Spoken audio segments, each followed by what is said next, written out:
Out here once again, it is the Uncorrupt live stream. Getting a little bit of World of Warcraft classic Season of Discovery. I've really been enjoying the Season of Discovery, World of Warcraft. Hopefully you are as well.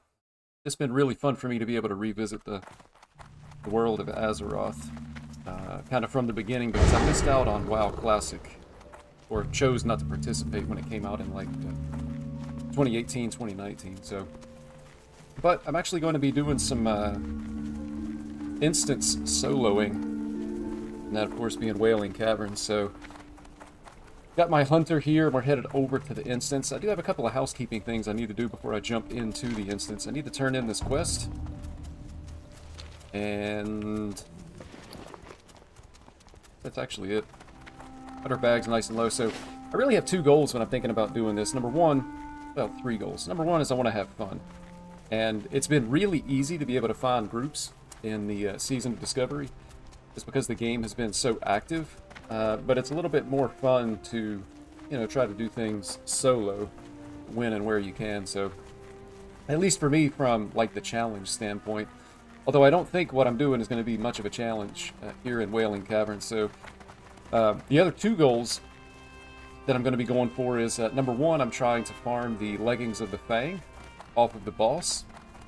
And I also want to farm a couple of more perfect deviate scales. If I can get 4 more of these, I'll have the mats that I need to actually be able to craft the belt. So I do have the leather working, and I've already got the pattern here. So I don't want to craft one of these. This is a pretty good belt.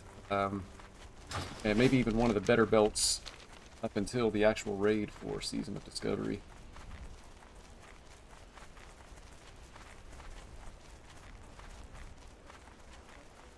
Now once I get over here and get this quest turned in and get down to the instance, then I'm going to go through and we'll take a quick look at my character and the gear. And I'm going to prove to you that I am in fact actually wearing greens. Now we're going to have to do a little bit of math. Talk about that a little bit more when it happens. I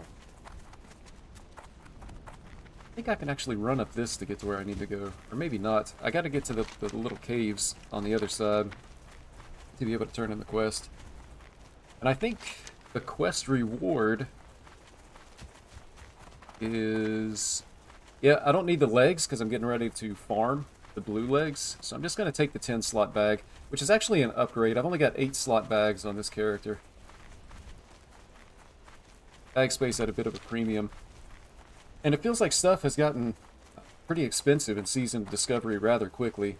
I haven't looked into it a lot myself, but my understanding is that there's potentially a lot of gold farming going on. Some people have chosen to whip out the old credit card to purchase some gold. Actually be able to run up this. Oh, maybe we're just going to follow this guy. Man, I hope he knows what he's doing. Otherwise, you're going to make me look like a fool. Oh my gosh. Man. Alright. We're going around to the other side, the way that I know works. See, that's what happens when you, that's what happens when you trust other people. And that's why we're going to be soloing Wailing Caverns.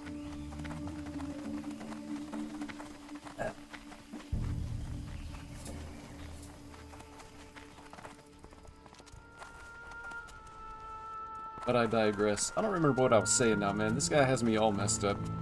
Trying to run the wrong way up the mountain.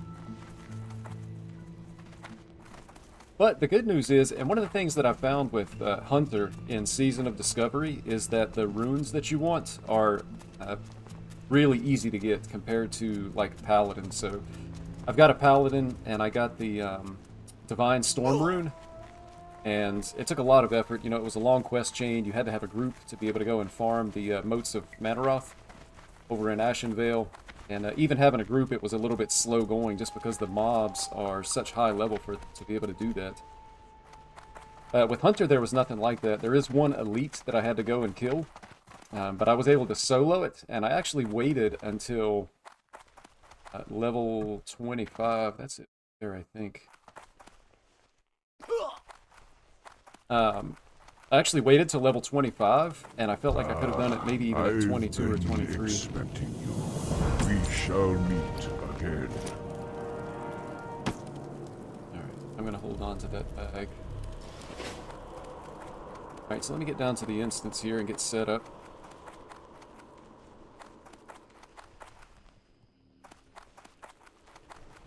So I do have what I think are best in slot runes.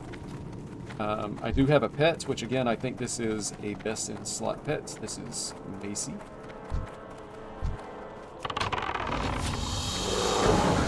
Which is actually the name of my IRL cat.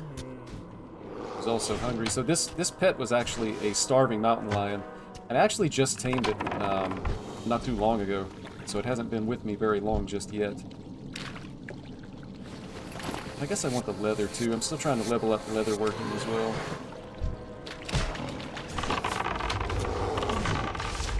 Mason, handle that.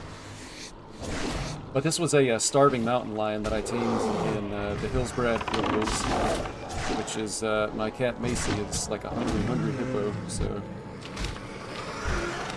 felt like a really good comparison. Real deal. And I brought along some lion's meat. I gotta make sure I don't enter combat though, or I think that actually interrupts.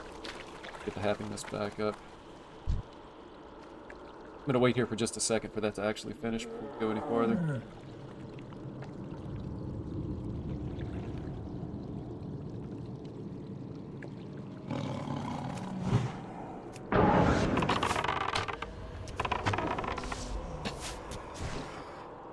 And so you can see here, I mean, these are elites level 15. We're just absolutely chewing through them. It is only one at a time. When we get into the instance, there will be times where we're going to have to pull more than one at a time. But it's not going to be all that bad. The instance itself is very doable as a solo, even with like low quality gear.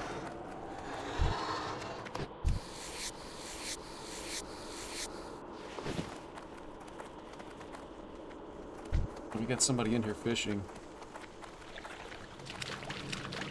I don't even know what kind of fish you can catch in this. I've never actually tried to fish here.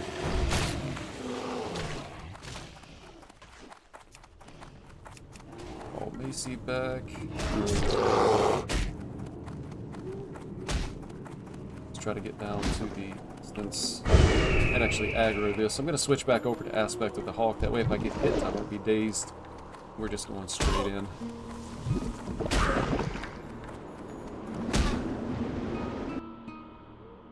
Alright, so we're going to take a look at the gear just so you'll see that I'm actually wearing greens. I mentioned just a minute ago that we're going to do a little bit of math, so I'm going to show you exactly what that math looks like. So we have no headpiece and no neck. So I haven't actually taken the time to get to Honored to be able to get the PvP necklace.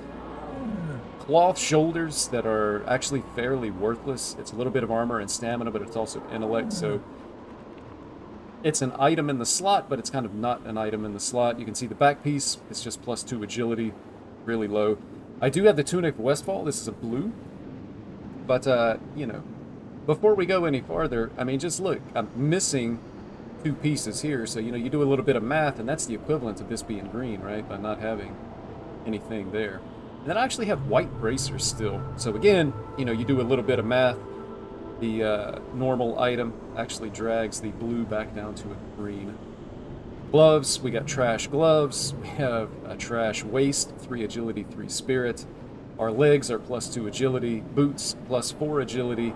And then I do have the PvP trinket, but again, don't have any rings yet, so we're going to count this as just like not existing, with 4 empty slots so we could potentially have something in. Plus, I mean, you know, it is a blue, but it doesn't do a whole lot. It's just 4 stamina. The healing doesn't really mean anything. With that, we're going to get on over to the boss and kill him. He's going to cough up those blue leggings that we're wanting. I always like to start off, so this cat is my preferred hunter pet.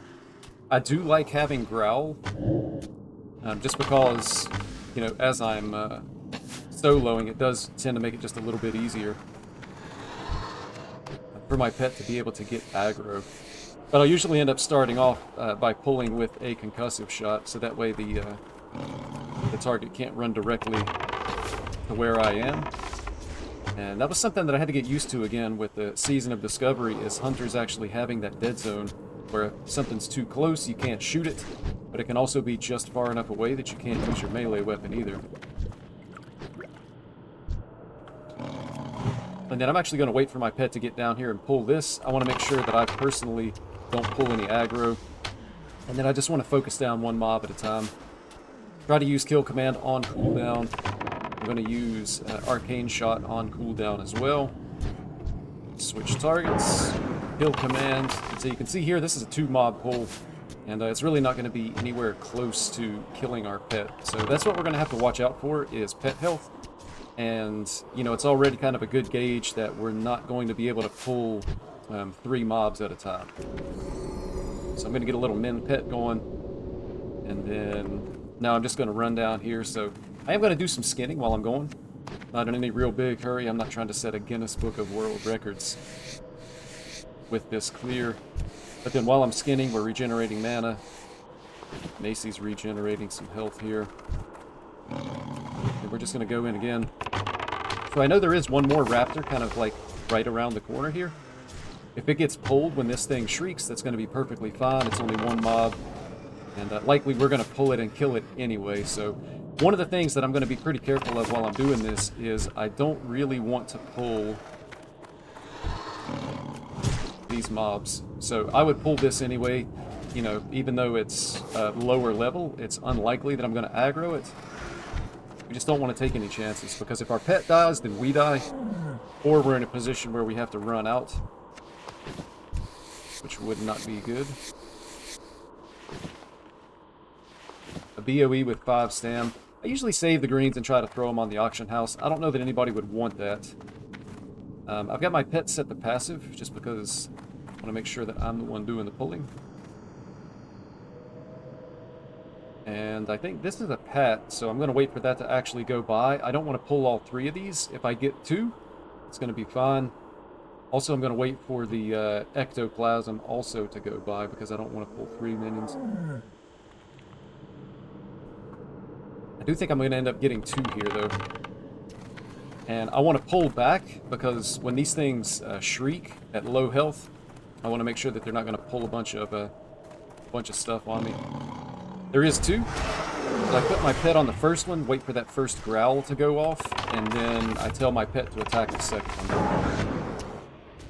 So I've actually got my pet attack hotkey just to help me be able to control my pet a little bit better. I think some people may macro it in with another ability. And then because it's on passive, it actually will not attack even though it's being attacked.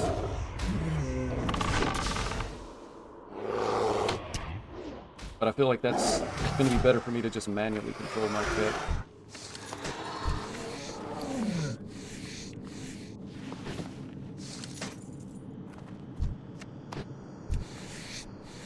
Actually, collecting a couple of greens early, that'll get us a few silvers off the auction house, we hope. And now I'm just going to try to run through. Yeah, there's nothing really around. Probably skip that crocolisk. These aren't elite. I don't mind just running past those. If one of them somehow sneaks up behind us and we pull it, it's not going to be that big a deal, because it's not going to be a super lot of damage that we actually can't deal with. And because this is a low-level regular monster, I can help melee this. I'm not going to use kill command because it's a 1-minute cooldown, so it would be a bit of a waste to use it on these mobs that just are low health. I'm going to want it for the elites.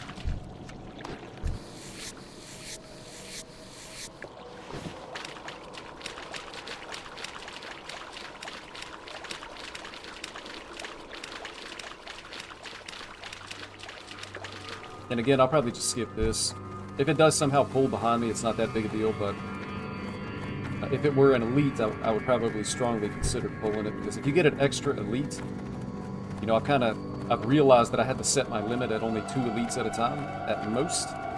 So you don't ever want to risk pulling a 3rd one, because wiping would be really bad.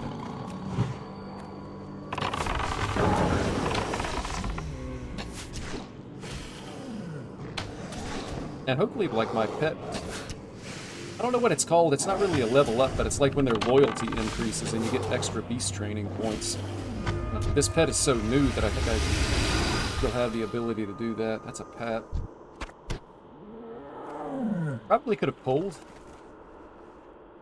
but waiting is also fine here.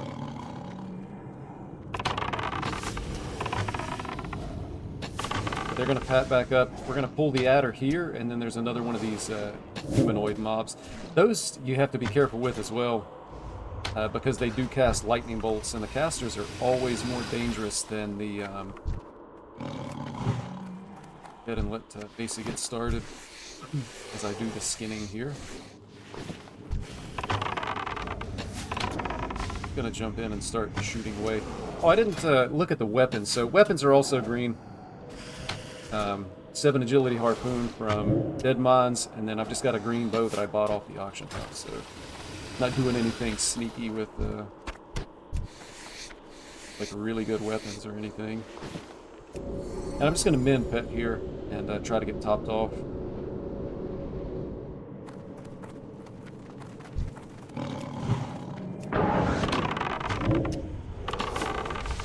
The good thing about the casters is you can line of sight to be able to pull them a little bit closer when you need to. But, you know, 2 of these throwing lightning bolts that are doing a lot of damage can sometimes be just a lot of damage at one time. So again, I'm going to send in my pet, make sure we get aggro first. I want everything attacking the pet. I'm going to kill the humanoid first, and some of these guys like to run away as well, so when they get low, I may actually hit them with a concussive shot.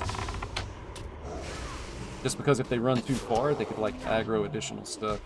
So I'm going to concuss. A little bit late there on the concussion, but perfectly fine. And again, I'm just manually controlling my pet because I don't want my pet going super crazy. And you can see here, we're actually taking a decent amount of damage, so I'm going to mend pet. Just to make sure that we can get through this without any kind of disasters here. But the deviate is nice. We need about 3 more of those. And I want to go ahead and jump on this guy while he's patting. Pat, pat, pat. I actually don't mind like taking the first shot or even a couple of shots off of these guys. Typically, the actual hunter isn't going to be taking a lot of damage. Yeah, that was close to being a disaster. I'm not even going to worry about looting that guy. And again, I'm just going to top off my pet before we head on down the line.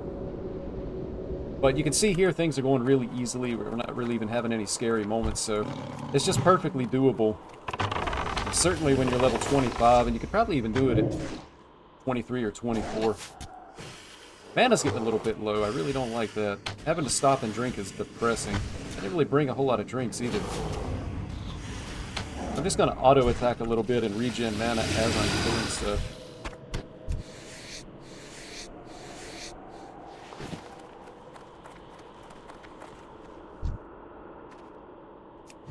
So I'm going to send my pet first into this guy, but then I'm going to quickly change focus, all the aggro on the pet, but I want to make sure that I kill these extra snakes. I need to target something first. Actually, it looks like that's all of them. I thought there were 3, but it looks like there were only 2. And then we're clear to just kill this guy.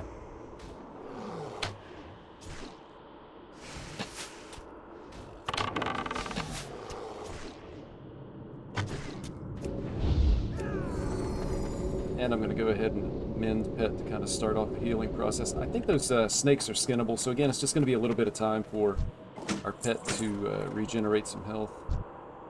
They're actually not skinnable. Some are and some aren't. Okay, those are not.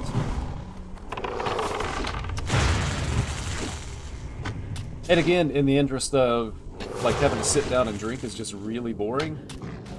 I'm not going to use any abilities. I'm just going to auto attack and let my mana start to regenerate here. I'm probably going to have to use mend pet when this is over anyway. that. One mob is fine.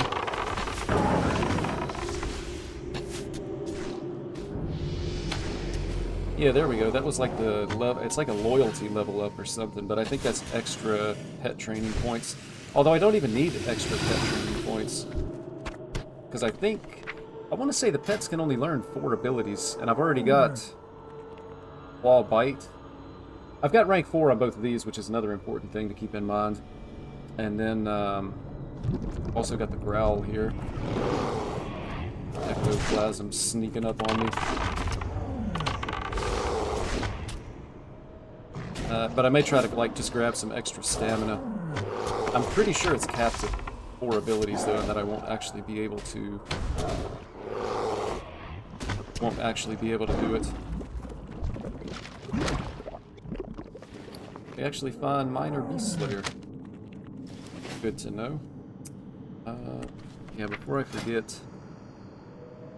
Great stamina... No, it actually did let us, so we've been able to learn... I guess it's only 4 active abilities.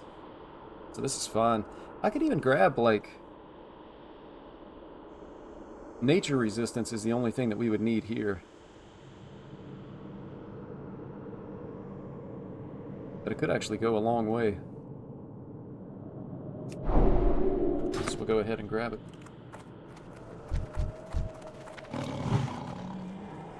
Again, wait for the pet to get full aggro. And then we're just going to switch over and kill the snakes. Then we kill the druid. Look at these hits, man. 198, 129. That's from the pet. Probably because of the kill command. But so much of your damage actually comes from your pet. Probably should have thrown a concussive shot. Just because the guy was running so far.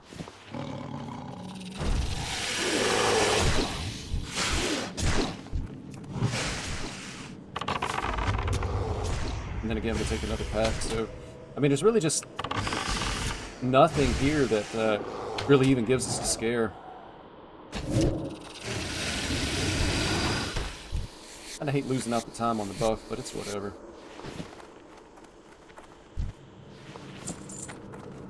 And I can skip all of those, I'm pretty sure that should be fine. And we're actually getting relatively close to the first boss.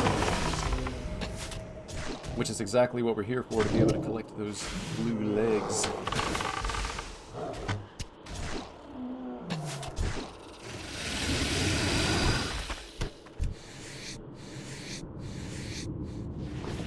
So I'm going to actually step back a little bit.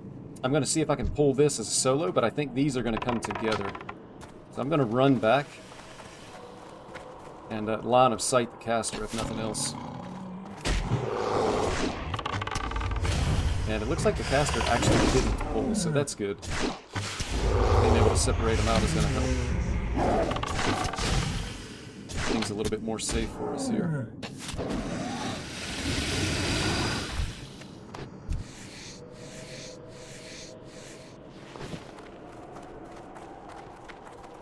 And if there's really only 2, I'm just going to go in. So I actually pulled the snake this time. I can tank a little bit, especially if they're going to miss, but you can see these are big hits that are going to add up.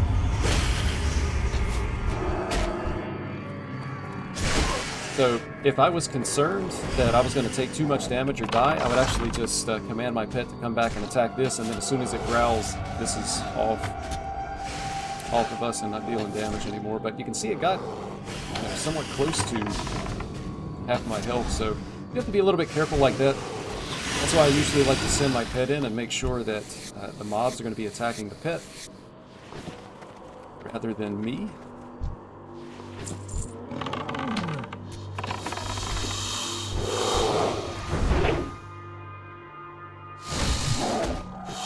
But I actually jumped the gun just a little bit on that last pull. Which is, if you are in a situation where you're going to have to pull 3 mobs in a single pull, then you can actually just wipe yourself like that. You got a pat coming, so I'm going to back up just a little bit. There we go.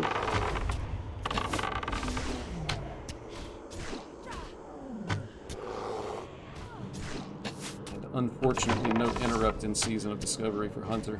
Actually, maybe no interrupt in all of Classic for Hunter, now that I think about it.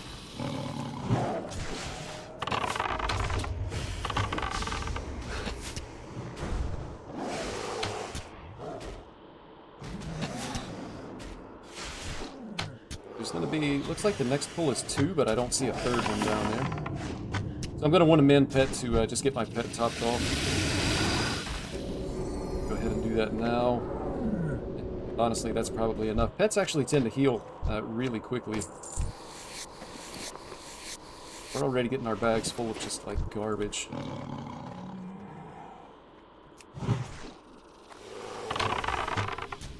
Yeah, you can see that did pull, but it goes straight to the pet, so that's fine.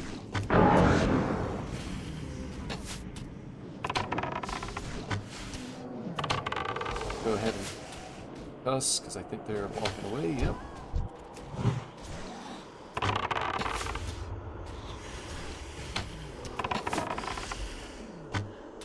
I'm pretty sure you can pull these two separately from the third guy. If we pull both of these, that could be an issue. I'm going to want to be careful and make sure that my pet is topped off before I actually start that pull. And in some instances, you might even want to have like full mana because you might have to mend pet before everything is dead. Another perfect scale, that's good. Mend pet is relatively expensive at 90 mana. Expensive in my opinion. But I think we can just pull these two and maybe not even those snakes. So again, pet on passive. I'm going to send one auto shot, and then I'm just going to back up to try to line of sight caster. Now.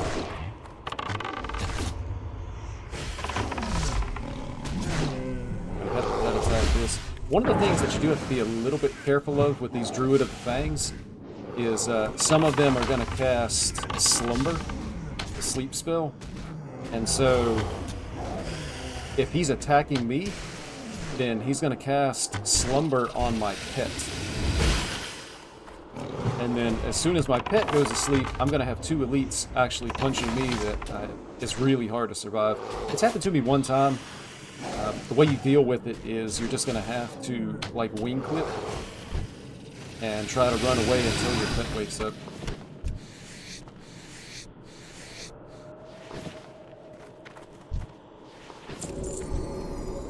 So again, it's doable, but it can be, you know, potentially a bad spot to be in.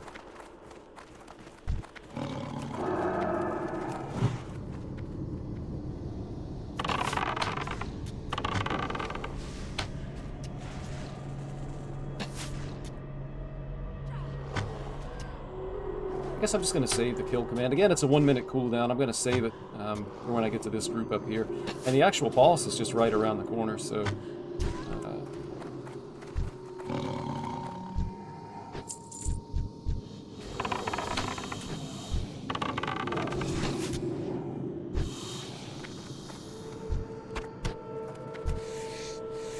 that guy's name?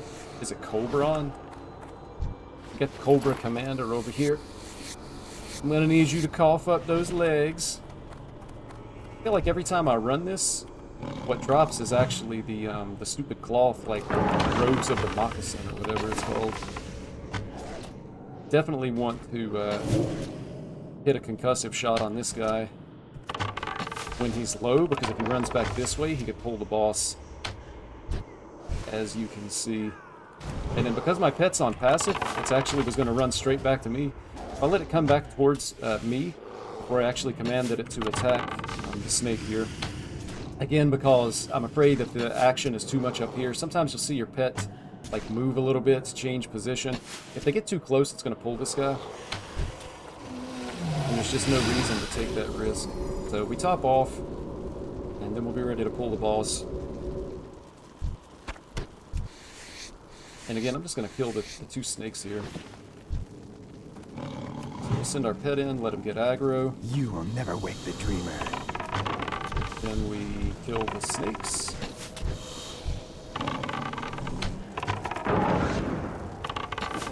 And then from here it's just cake. Like, the boss doesn't even seem like he actually hits any harder than just a normal minion. If our pet gets a little bit too low, we can mend pet in the middle of the fight. Typically our pet's doing most of the damage anyway, but it looks like it's not going to be close. I mean, you can even multi-shot on one target if you just feel like you need the extra damage.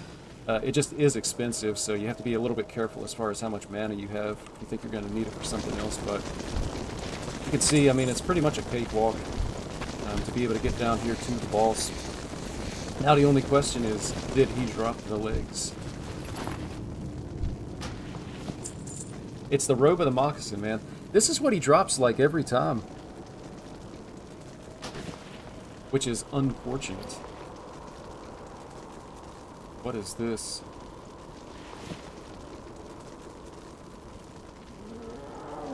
And so much trash in the bag.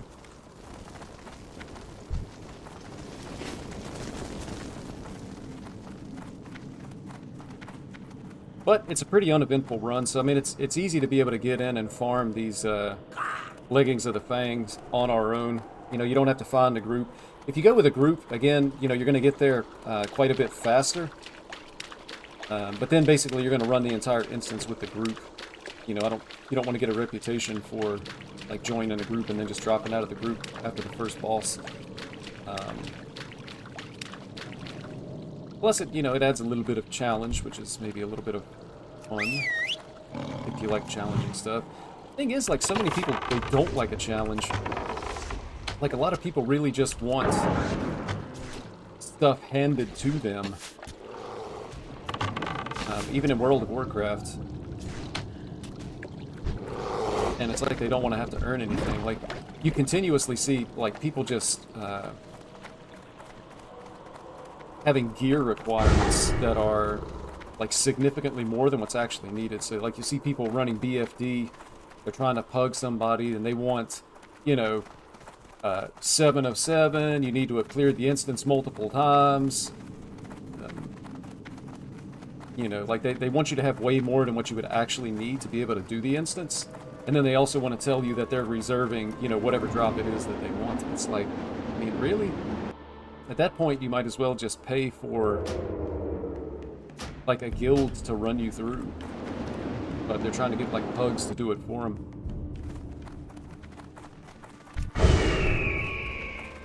So we're gonna go again. I got a good feeling about this one. The leggings of the Fang. Also, I still need a couple of deviant scales. I thought about walking all the way out just to be able to sell this junk. I'm just going to end up, like, destroying it, I guess. Actually, just use this.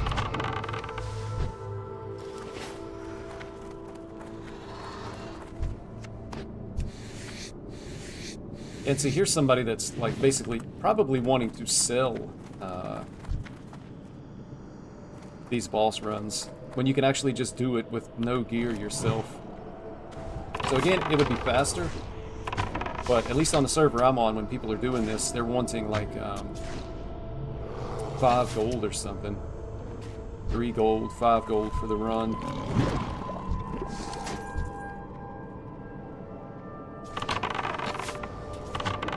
So again, I mean, why do that when you can just do it yourself?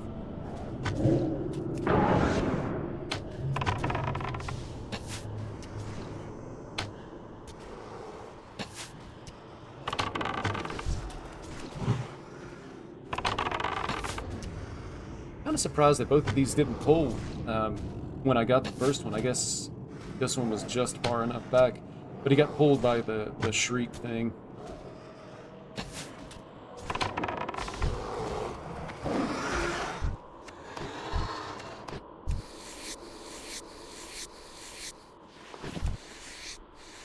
And, I mean, I didn't really check the time on that first run. I think it was maybe 15 minutes. I'm not totally sure. But I'm also taking the time to skin, so, like, if you weren't even going to loot mobs at all, just, like, kill and go to that boss as quickly as you could, then you could probably get this run down to, like, maybe the 8 to 10 minute range, solo.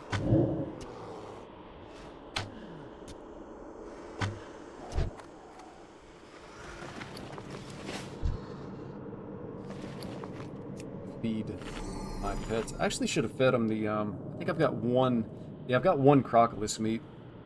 I could have fed them this, and then that would have cleared out a slot. Definitely don't want that. I mean, this stuff is basically pennies, so while my pet is eating, I'm going to clear out my bag a little bit. Leather I do want. I'll save the croc meat. And I think I do want to save some junk. Like the weapons sell for a decent price. I'll just say that this stuff is...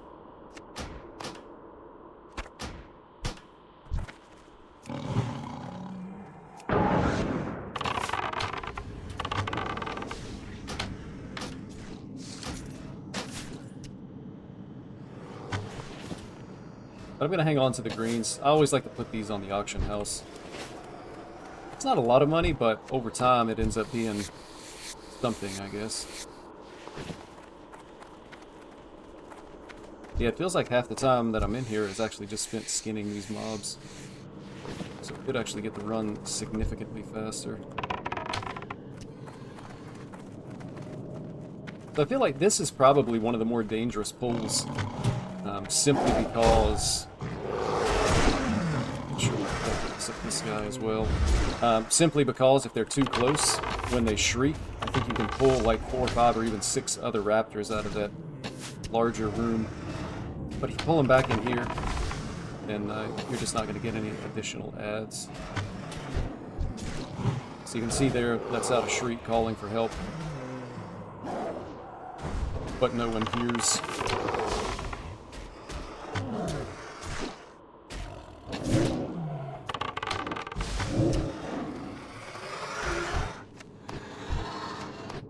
Back-to-back procs that just get wasted. Sad.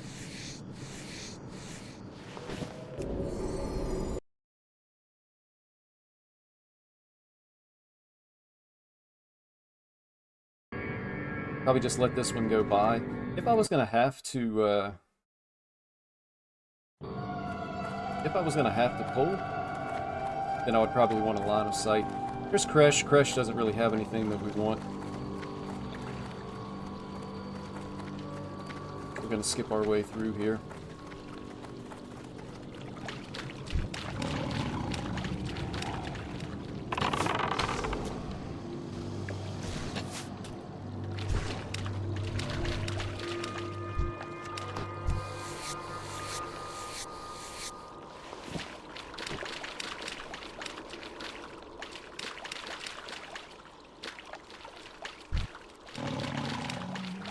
And it's almost like it feels a little bit laggy. Something's like just a little bit off.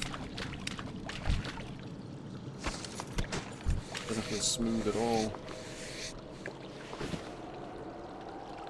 Blood spatter shoulder pads. Unfortunately, no stats. I wonder if anybody would... Requires level 16. I doubt anybody would actually buy like white shoulders just for the armor. It just seems like a waste of gold. Just not necessary in any way.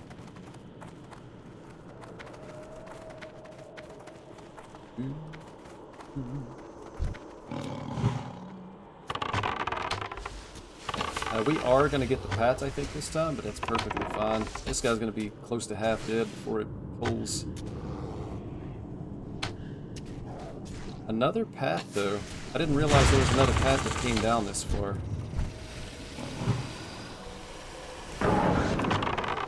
So we do have to be a little bit careful here. I think we're fine, but our pet was only at like 1,000 health when the pull started. I'm actually going to pull that adder. Oh, I got slept on, too.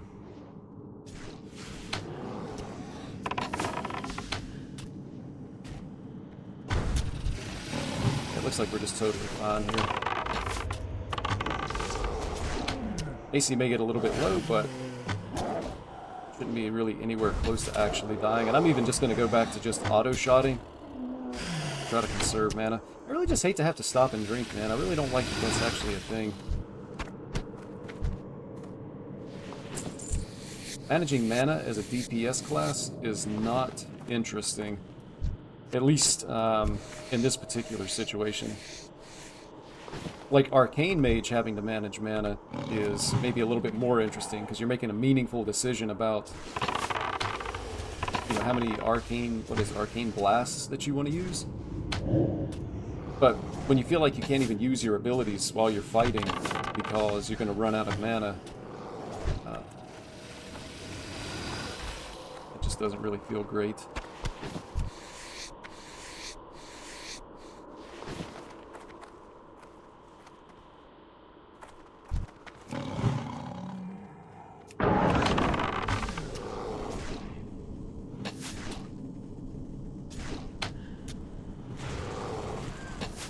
Also, with our pet doing all the work, it's the perfect time to take a drink.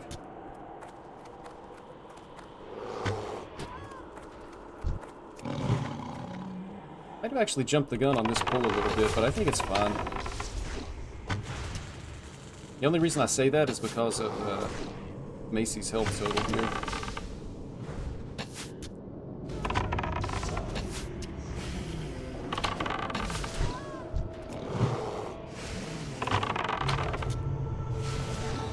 Need to keep an eye on it. With the poison and the auto attacks, I'm just gonna go ahead and throw out a min pet. I mean, it's kind of greedy not to, I guess. And we'll be able to finish up the pull easily.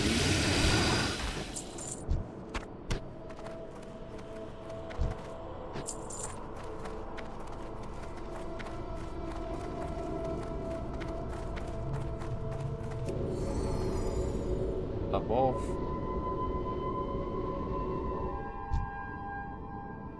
Looks like we actually have a pat coming this way. I'm going to wait for it to come up here to be able to pull it or turn around or whatever it's going to do.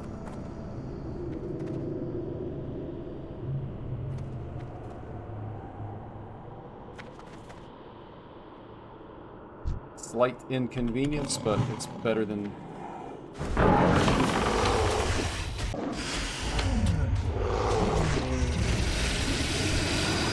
So we've got a chance of, like, winter weather where I live, and I don't know how many other places are like this, but once they start calling for, like, snow or ice or something where I live, people freak out, and everybody knows that people freak out, and it seems like the average person makes fun of everybody else for freaking out. I'm gonna see if I can skip those snakes. Go ahead and drink the milk, I guess. Want to save my good milk, or nectar. But so, like, people freak out, they go to the store, man, they buy, like, tons of bread, tons of milk. Got 2 pets headed this way.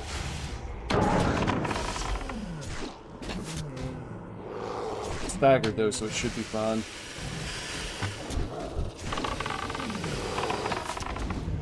So anyway, like, people go crazy, man. They wipe out the grocery stores. And part of the reason why is because I'm in an area that's, like, we don't even necessarily get snow every year. I think I saw the other day on the local news that we haven't had measurable snowfall for, like, 700 days. So, you know, getting close to 2 years. And, so when it does snow, there's not a whole lot of money in the budget for snow removal, like snow plows and salt and whatever else you would want to use to take care of the roads when there's snow and ice down. So it's kind of like, you know, people are afraid that they're going to get snowed in, but the thing is, like, it doesn't take that much for the roads to be really bad just because, you know, it's not like you have to have that stuff all the time. And I guess it would be a waste of money for the city to have all these extra snow plows that, you know, they would just never need. You know, it'd still have to be maintained and whatnot. But man, people, they, like, go nuts. But it's interesting too because it doesn't even matter whether or not it actually snows. What matters is whether or not people take it seriously. And in this particular one, it looks like they just didn't take it seriously.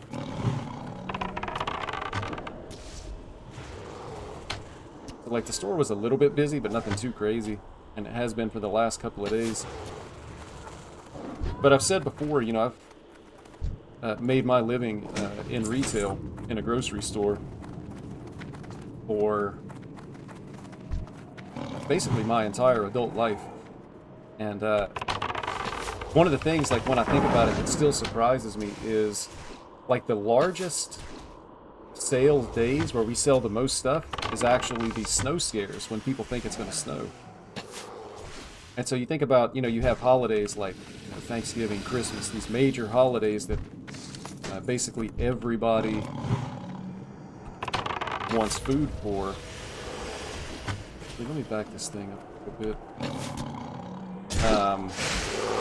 And you have months to plan for it. You know, there's lots of planning. You have plenty of time to order, get your stuff ready, and you do sell a lot. But then, like, the biggest sales days of the year are, you know, weatherman starts calling for snow, and then if you're lucky, you have, like, one order that you can add stuff onto. And then it's just like you sell out the entire store.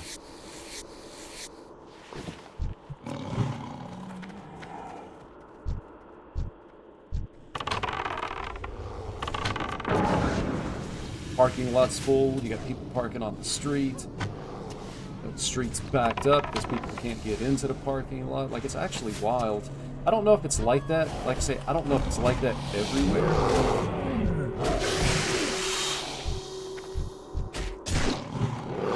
So maybe that's just like a normal kind of thing, but man, it really doesn't seem like it. People from areas that get a lot of snow, like, throughout the winter, I think. I can't imagine that, you know, they would have that kind of mentality. And we're talking, I mean, we're not talking, like, 2 feet worth of snow. We're talking, like 6 inches worth of snow. Like, they start calling for 4 or 6 inches, and people act like the city's going to be closed for 2 weeks. Too, because, again, like, the area is just not designed for, to handle these types of storms, like, on a regular basis. But people go out and they buy all this refrigerated stuff, like milk. And so you always wonder, like, what are they actually going to do with it if the power goes out? I guess you got to, like, get your milk out and go hide it in a bush in the front yard. If your neighbors don't see it and take it.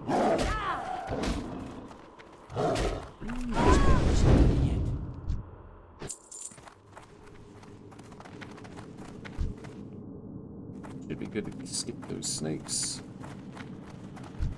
Got another pat down here that I'm going to have to be careful of.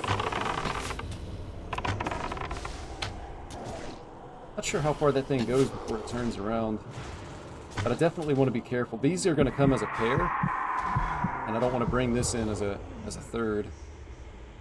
This is actually looking really not good. That could have been a lot worse.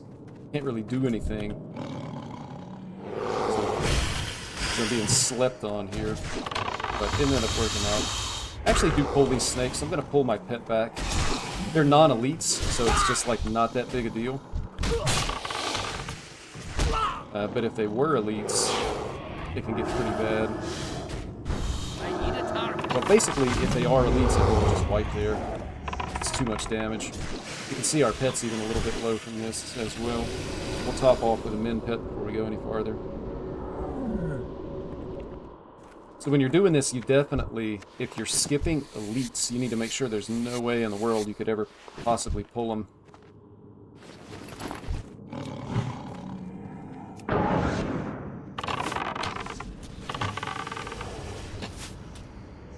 And we'll let our pet do the work as we take a drink.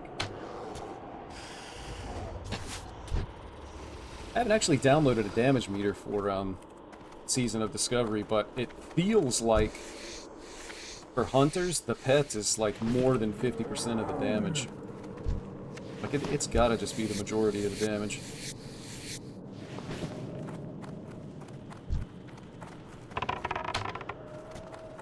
I'm gonna back up because I'm pretty sure that caster is gonna pull as well, so we want to line of sight the caster.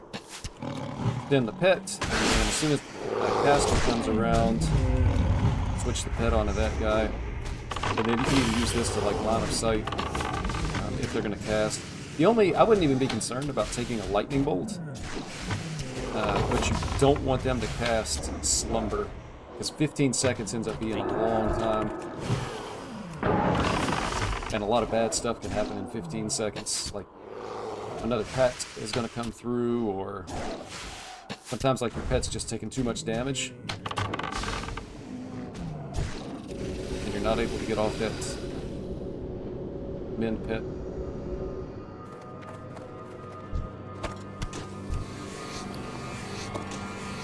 I mean, a lot of greens. I feel like this is a level though, when you look at these greens, that there's just better stuff at this point, and that people aren't really going to be interested in buying these off the auction house anyway. But I usually keep the stuff and put it on the auction house. We have found, I've been kind of surprised, we found 2 different like crafting formulas, and what seems like a lot of greens considering this is only the 2nd run.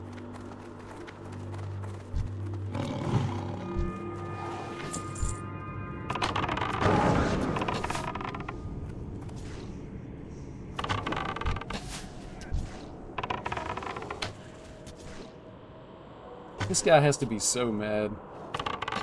Like, you spend all that time casting a spell, and then I duck behind this thing. Maybe I should just let him hit me with it.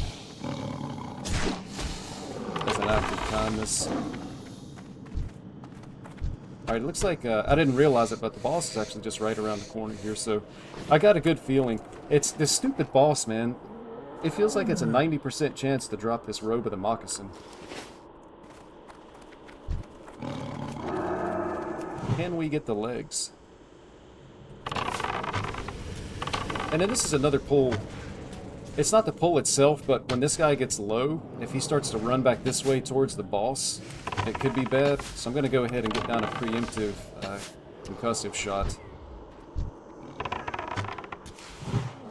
And I actually almost mistimed it. It's only 4 seconds, so if you shoot it too soon, then it can wear off, and the guy can start running and potentially pull the boss. Like, we want to have time to be able to top off our pet before we pull this boss. But if you shoot it too late, they start moving, and they tend to move relatively quickly. That's actually another pattern.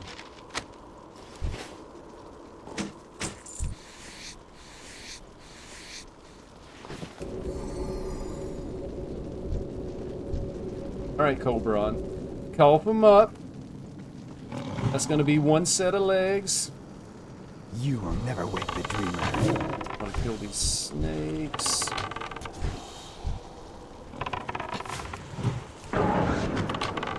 And then it's just a straightforward boss kill. Like, the boss actually just doesn't... He's basically like a normal mob that maybe has a little bit of extra health. But maybe not even extra health, because it doesn't seem like he lives a super long time.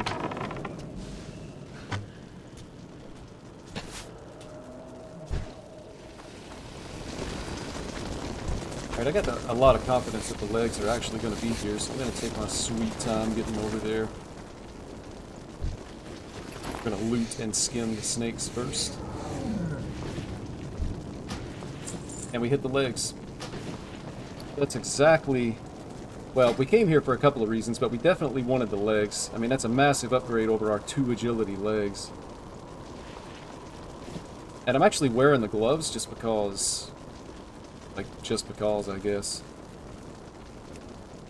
And I'll make sure that I put kill command back on. So, I mean, this is a massive upgrade, and I think this is considered, like, pre-best in slot for the raid. Honestly, like, the raid itself, you don't even need pre-best in slot. It's just, like, one of those... The World of Warcraft community is notorious for, like, over-requiring. Requiring much more than what you would actually need to be able to do the instance. Like, as long as you have a brain, BFD is an absolute joke. You don't need the gear. But if you're going to pug, you're probably going to have the gear. Or even if you're, like, in a guild, your guild might have some kind of requirements to actually be able to run that raid. It's still just a dungeon. You just do it with 10 people now. So anyway, increases damage done. This is nature, I think. Serpent sting, so it'll be a little extra damage, but I mean, you can see here, I've been able to get through this. Again, like, I don't even have equipment in these slots. This is cloth. That's, I mean, garbage.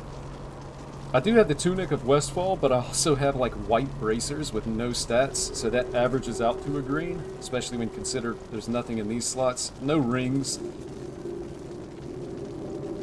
And we were wearing these guys right here.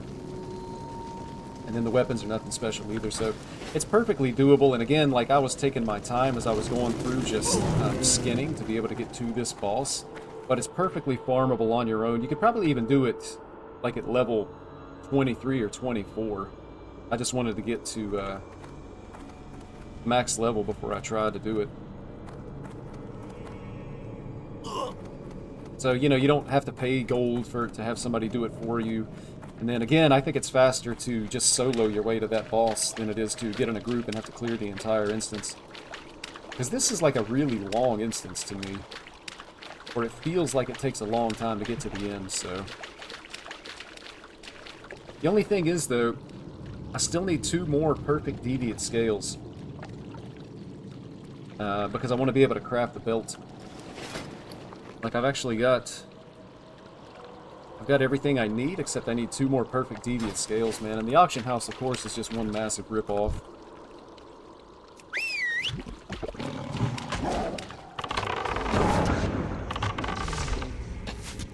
So I guess I'm going to go out and reset the instance, and then...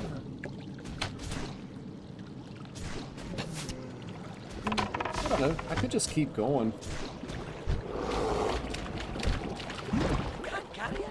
There's really not even any reason to keep going. But yeah, I do want to get these perfect deviant scales. There's a couple of raptors. It's the chances that both of these guys drop one.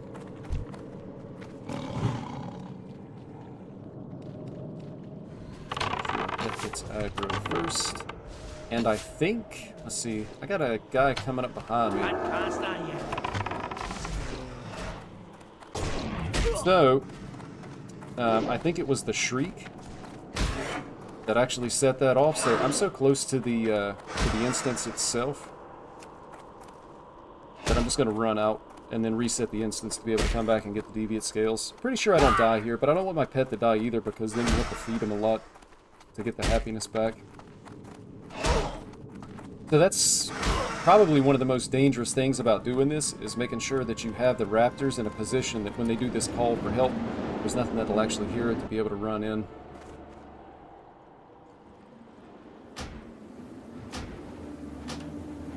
Let's reset before we go back in. So again, I mean, that's a perfect example. I mean, you don't need gear, you don't need really anything other than these wits.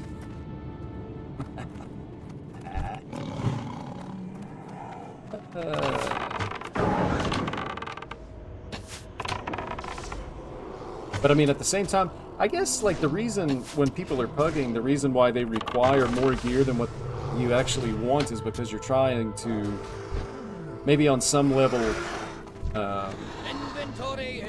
like the extra gear can make up for lack of brain power. I was pretty close to pulling 3 there, which would be a little bit dangerous, especially with our pet not full when the pull started. But we would have been fine. If you do end up, I think, with 3 mobs, like if you're trying to do this at the same power level that I am, if you do end up pulling 3, I think you're probably going to want to start using min pet earlier on. Like when your pet's at like half health. Don't try to wait until it gets too low. Because like a crit or something could actually cause your pet to die. And if your pet dies and you're not close enough to be able to run out, then you're going to die too. Like guaranteed.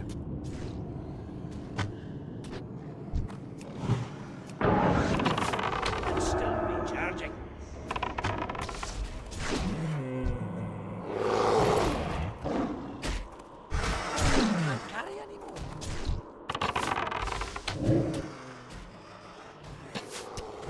I wonder what the drop rate of these perfect deviant scales is. Inventory is full. And I'm not even going to, I'm not even going to skin as I'm going through. I do think I still need light leather. That spell is already. Just because I'm still trying to level up leatherworking, but I'm not going to take the time to actually skin here. I'm just going to go through and try to kill raptors as quickly as I can and get the get these deviant scales. I guess the deviant adders or whatever it is, get them as well. That's kind of a surprise pull. I'm going to go ahead and mend pet a little bit early. We're actually out of mana, but it's fine.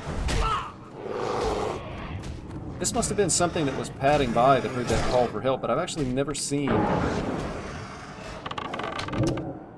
pull come off of a call for help this early.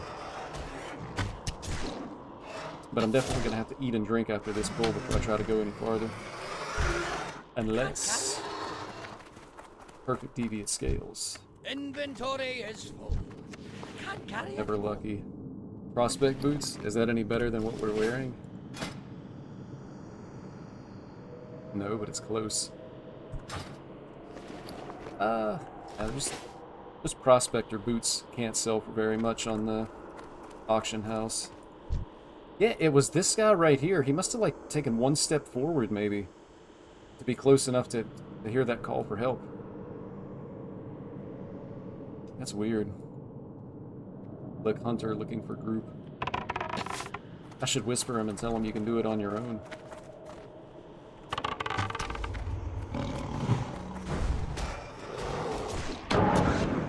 Alright, so we pull this guy nice and far back so that we don't get a bunch of extra ads.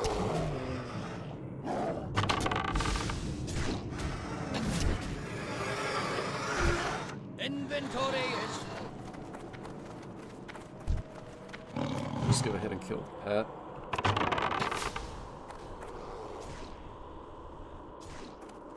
I can't pass that yet.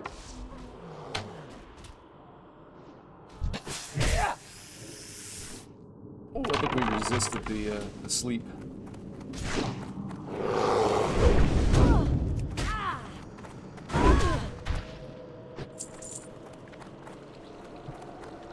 I don't think the crocodiles can drop the perfect deviant scales either.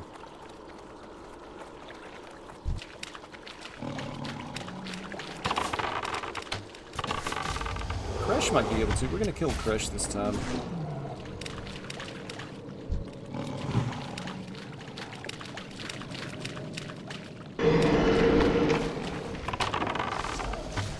Gonna make sure he doesn't walk any farther away.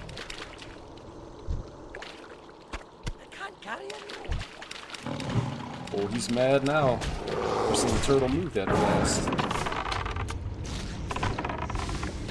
Sorry there, brother.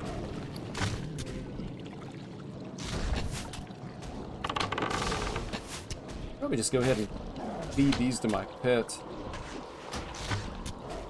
Do I care about extra deviant scales? I don't think so. There's no way they sell for very much on the auction house, because these are easy to find. It's the perfect ones, I think, that cost so much. Yeah, auction 23 copper.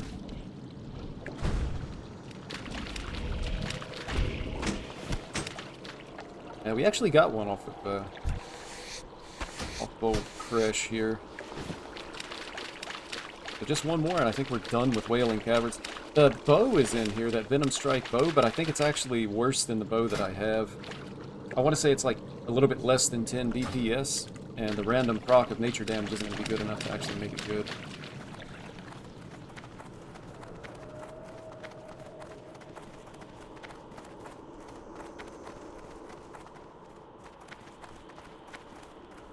It's interesting, I didn't know class... Apparently mages have a rune where they have to farm trash here. I know on my paladin I had to go and farm trash at BFD.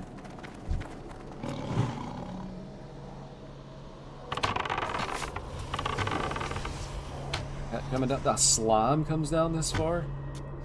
Some of these pats, man, they go a long way. Look, there's another one. Actually, there's... I thought it was two, but that's the one that's always there.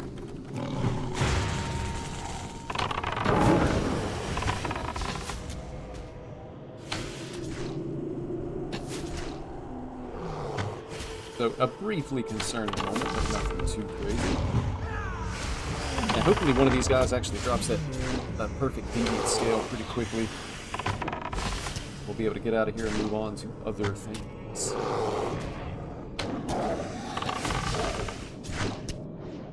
I bet our pet actually needs to eat anyway. We like crocodile meat.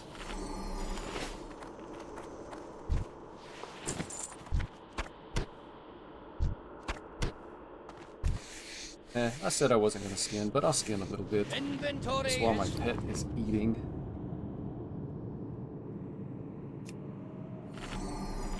Go on and have another.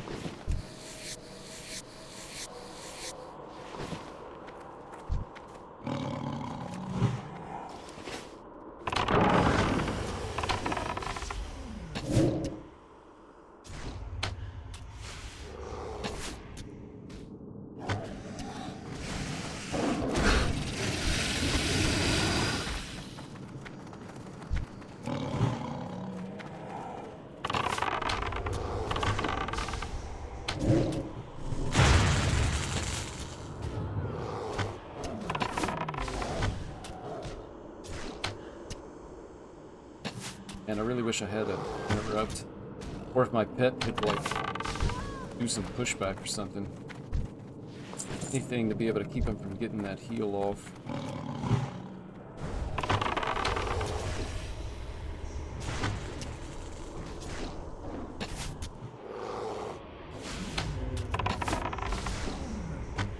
Are you kidding me right now?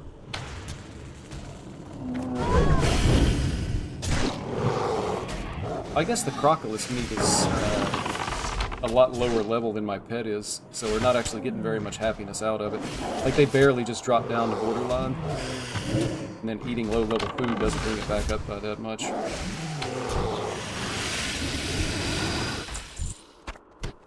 I'm gonna have to use the good stuff. Or maybe the...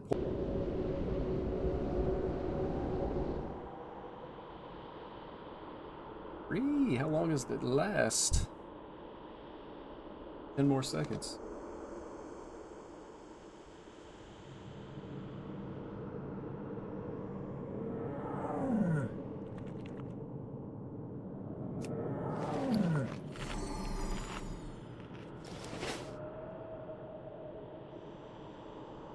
Right, so I don't want to enter combat again until after this food has been eaten. This guy's, I guess, going to come like right down this way. I might as well wait. I don't want to let him go by and then risk like this guy turning around and coming back behind me as we're a little bit farther down. Because one extra elite is going to be enough to potentially wipe us.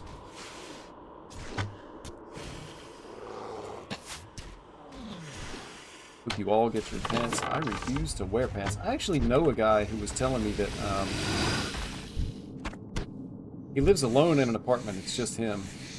And he said that he doesn't wear pants when he's at home. And I've told him, I'm like, man, you're insane. This is not normal behavior. But he doesn't wear pants. But he said he takes a pair of pants and hangs them up on the back side of his front door in case somebody comes to the door. Like if there's a package and he has to sign for it or something. So if somebody rings the doorbell, he walks over to the door, puts the pants on, and then opens the door. I swear it's like something that you would see on Seinfeld.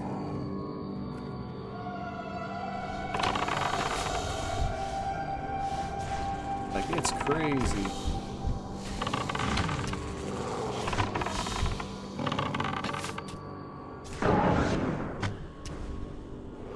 $355? That has to be a visual bug. There's no way that... no way that hit that hard. Can't carry anymore. Inventory is full.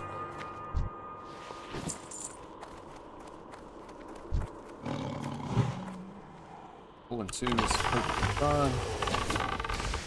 We still need one more. What? This guy walked right under my pet's legs and came straight to me.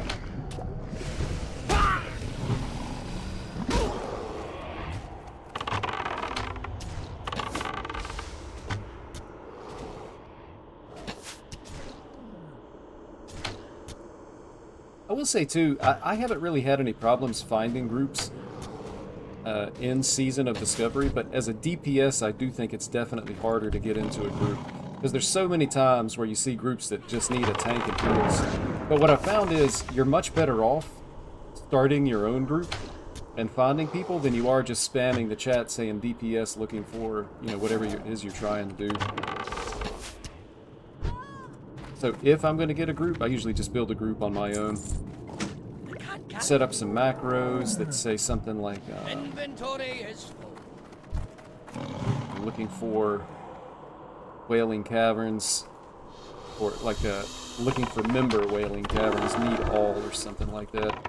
And then typically, you know, people tend to respond pretty quickly. Like some people, I guess they just don't want the... Maybe it's like a hassle. Try to form a group. That's not good. Ooh, must have resisted. I'm pretty sure he would be targeting me and not the pet. But I don't think I actually made it to this line of sight in time.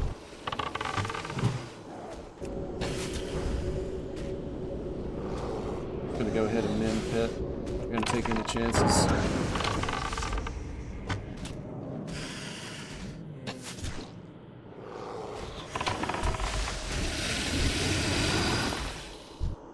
I can't carry anymore.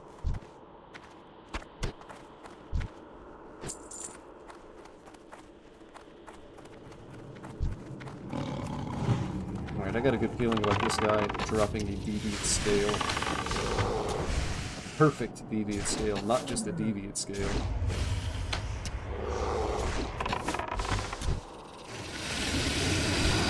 Inventory is full. Right. Looks like a path that's going to be coming this way. Coming this way.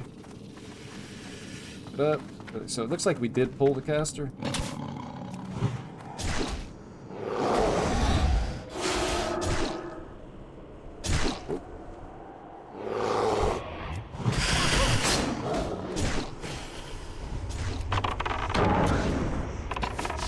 We actually resisted the lightning bolt. That's nice.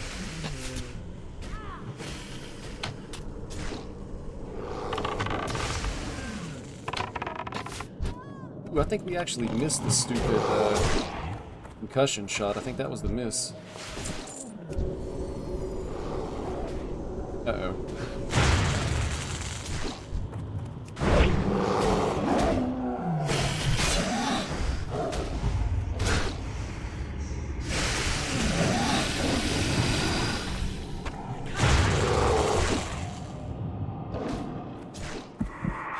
So close to getting behind the post. I realized too late what they were casting, and it actually looks like our pet potentially just dies here, in which case we're in a bad spot. I definitely can't take that. Come on, man.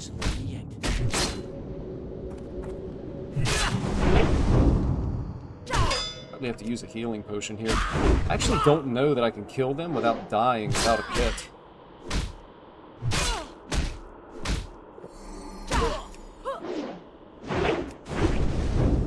I'm gonna have to get a little bit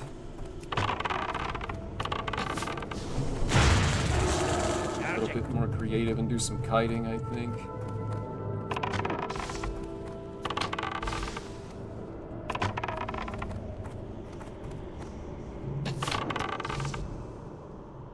And actually, I'm almost out of mana now as well. Get that hit.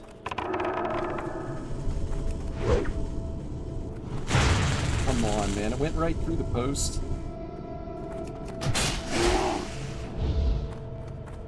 And my thing didn't go off either. I need to get closer. Where are they? Oh, they're running away. So I actually don't have mana to be able to get my pet back up.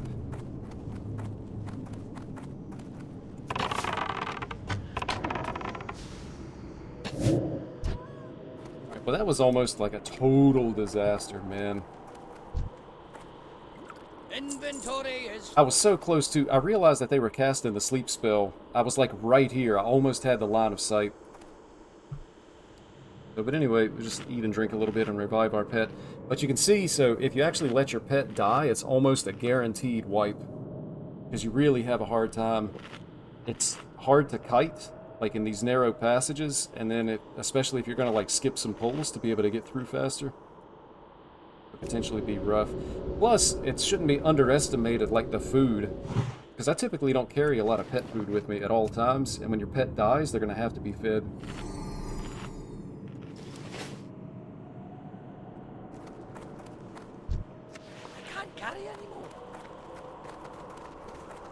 Alright, one of these guys needs to cough up this last perfect deviant scale so we can get out of here. I can't carry anymore. Eee. Inventory is... I didn't realize how far back I actually kited.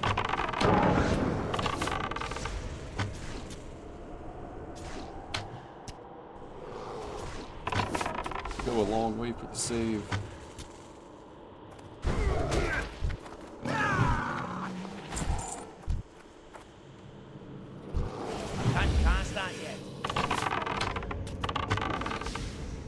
And I think I am...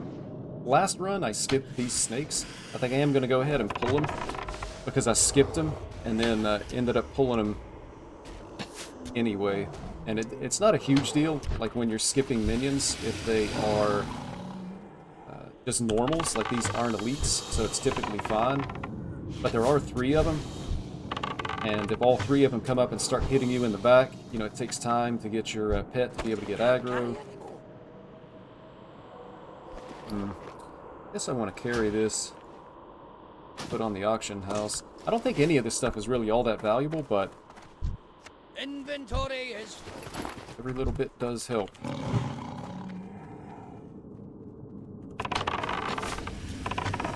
This stuff, I've been surprised, it sells like 50 silver, which seems really high for a green. Then pet here. We still have the 2, we have 2 mobs beating on our pets, so I don't want to wait too late to try to get the heal off. And then also by healing, we actually pull aggro off of the second one because our pet hasn't touched it yet. So we can tank a little bit just to help our pet out. Make sure that the pet doesn't die here. Because again, if the pet dies, and especially if it dies with 2 of these, we're just dead. I don't think you're never going to be able to kite enough to be able to kill the mobs. Inventory is... Yeah, we need to top off the pet here. But you're never going to be able to do enough damage to kill 2 mobs without dying without your pet.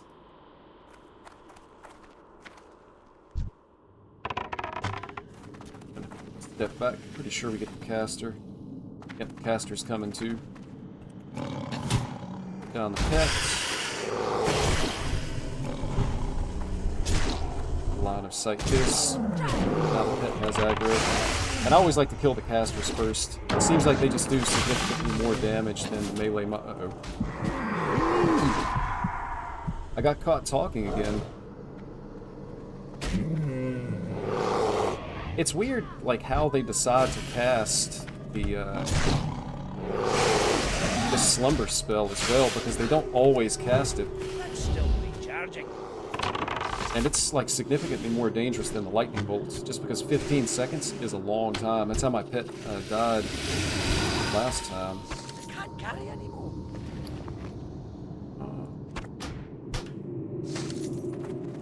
I'm running out of, like, little trash that I want to throw away.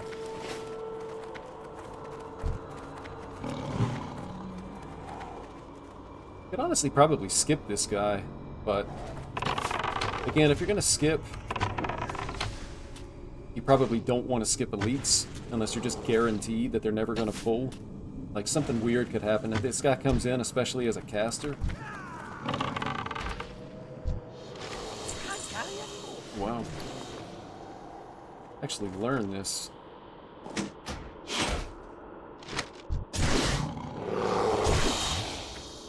Just gonna go ahead and use it.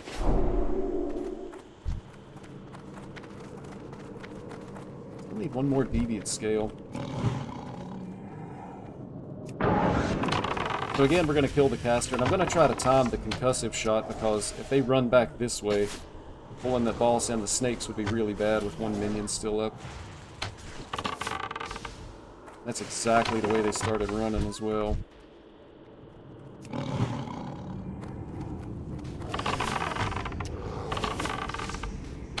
So maybe, like, for this pull, you might actually be better off to just kill the snake first. And then that way, if you do end up pulling the boss, at least you don't have this one extra mob. But I think the boss is a pushover, but you still need your pet at, like, full health to start.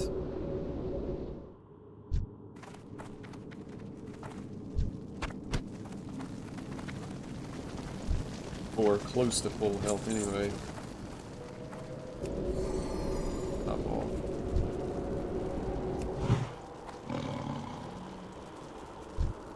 You will never wake the dreamer.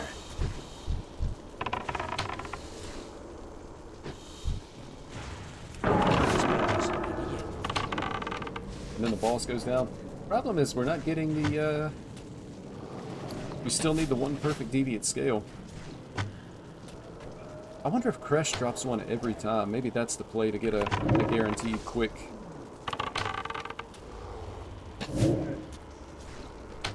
Too far away. Guaranteed quick one scale. And see, it's, again, just, it's Robe of the Moccasin, man. This is the, well, this is the third run tonight, and it's been Robe of the Moccasin twice. Fortunately, the second run I did get the legs.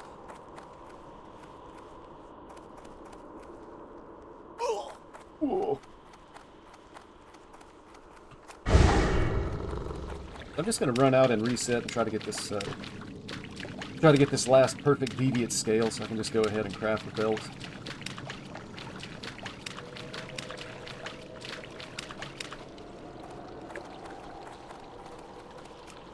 So I will bring my pet back out, just in case we run into something like this guy. That face, man. Why is it like a profile? Are they all like that? These are kind of looking more towards the... Uh-oh. About to get caught monologuing. But I always thought that... I guess I've never really paid attention, but I always thought, like, with these little portraits that they looked, like, right at you, but everything kind of looks to the side, man. Like, trying to be photogenic.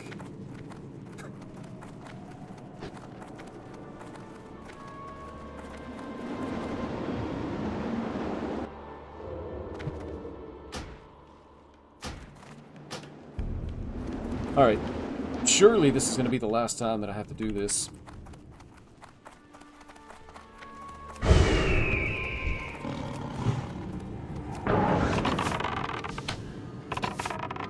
Perfect deviant scale on the first mob of the instance.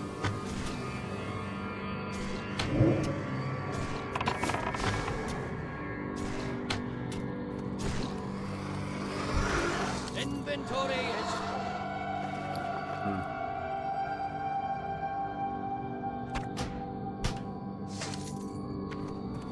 You get a lot of greens by doing this. Hey, Manny. I've done it. I'm here for the stream. Good to see you, man. How's things up your way in NYC? I guess y'all are probably going to get hit by the snow up there, right? This weekend? Can't carry anymore. What? A lot of greens by doing this. We've got, let's see. No, I keep missing them. I'm usually at work. Ah, that's tough, man.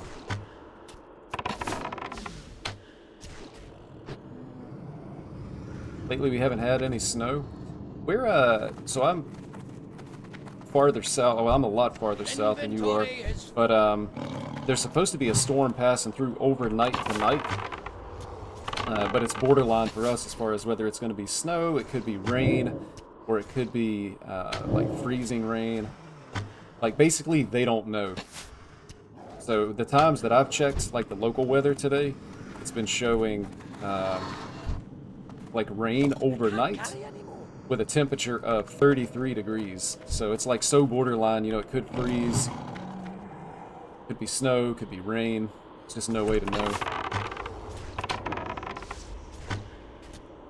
And then also, like, the area that I'm in, people freak out, man, when they start calling for this winter weather. Dude. Like, actually, I'm interested in what you have to say about this, Manny. So, up in New York, like, if they start calling for a snowstorm, do people just go, like, rushing out to the stores and buying, like, around here, it's milk and eggs, man. I mean, milk and bread. And so we joke around, talking about how people, you know, when it's going to snow, people make milk sandwiches. That'll be, you go to the store, man, bread aisle, empty. Milk, empty. Along with a lot of other stuff, too. But people basically act like it's doomsday, and they're going to get snowed in for 2 weeks. Which has never actually happened. It's the same here. Rain, but it could be snow. I got him controlling my pet manually.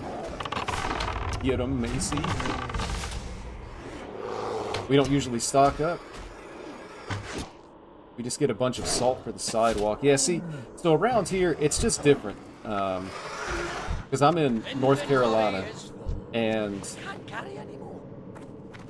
we haven't had, where I am, we haven't had measurable snow in like 700 days. So, you know, almost 2 years. And when we do get snow, usually like a good snow around here is maybe 6 to 8 inches. And a big snow is like, you know, 8 to 12, say, something like that. But we really don't get more than 12 inches. It's pretty rare these days.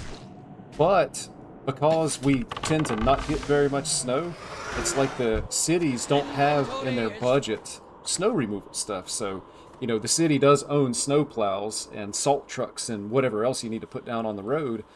But I guess maybe they don't have enough because there's no guarantee they're going to need it. So, like, they buy a fleet of trucks that they don't need. You know, you still have to maintain them and whatnot.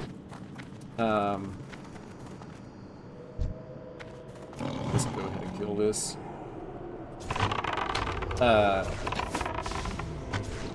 And so when it snows, sometimes the snow is down on the roads for, you know, it's never more than a couple of days. And it's one of those things where, like, everybody knows that people are going to go rushing out to the store and they're going to freak out and they're going to buy all this food that they don't really need. But basically everybody does it, and then all of those same people criticize and make fun of the people that actually do it.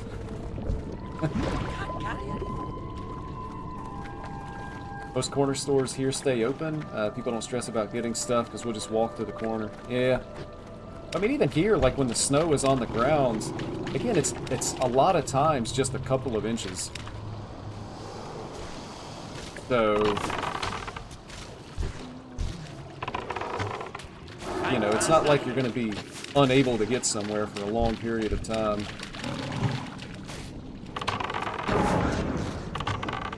It's just funny, man. And it's also, you know, I think I've mentioned before that I've basically made my career in the grocery business. So retail, selling groceries. Actually, I'm coming up on a couple of weeks is going to be 25 years in the business for me. But like our biggest sales days are these, we call them snow scares. And it doesn't matter whether or not you're actually going to get the snow. What actually matters is whether or not people think you're going to get the snow. How seriously does, like, you know, the average Joe take it? But our biggest sales days of the year are actually when they call for snow. So, like, you know, you have these holidays, you have all these plans, all this product lined up. And yeah, you have great sales, but then, you know, out of nowhere, middle of January, hey, it's going to snow. If you're lucky, you have enough notice to add on to one truck to try to get a bunch of extra stuff, and then you just sell out the whole store. It's really crazy to think about. And then, like, the snow hits the ground, it's like 2 inches of snow, and you don't do any business for the next 3 days because everybody has 2 weeks worth of food in their house. It's really wild, man.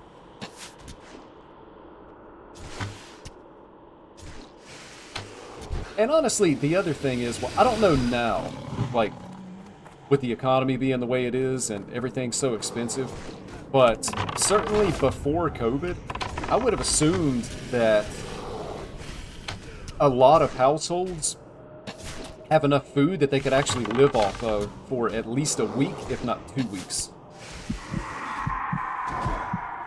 And I guess, you know, maybe that, like, it's going to greatly depend on, you know, what your financial situation is, but I mean, I feel like the people I know who even live paycheck to paycheck, man, you go to their kitchen and check the pantry and the cabinets, like, they have all kinds of food in there. Like, it may not be gourmet meals, but they could survive a week or even 2 weeks just with what they have already in their place. Inventory is full. And then they'll go out and buy just, like, massive more amounts of food. Pretty funny how people panic stock. Yeah. I wonder if it's actually gotten worse. Like, after people going through COVID, there were, you know, things that you couldn't get, you know, for a somewhat extended period of time. I wonder if that's kind of affected people mentally. Because I know, like, as an example, my grandfather lived through the Great Depression.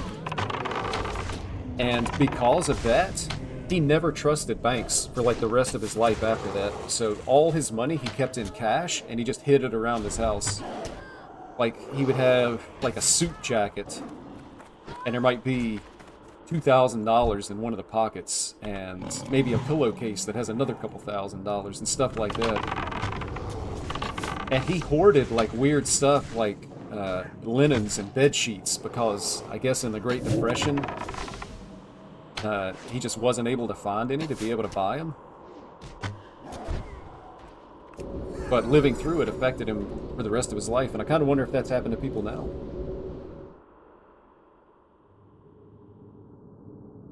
I agree with that. People have more food than they think. They just don't usually see things they like.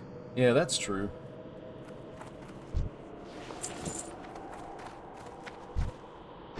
But that's one of the things, too, where... And I guess, like, companies have done it because they're basically trying to force people to buy more food through advertising and whatnot. But realistically, like, at the most base level, you know, you need food to live, and you need healthy food in order to be healthy. Like, you don't need sodas, you don't need candy, you don't need all this junk food. But people like it, it tastes good. You know, basically everybody likes this sugary stuff, but it's just really, really bad for you.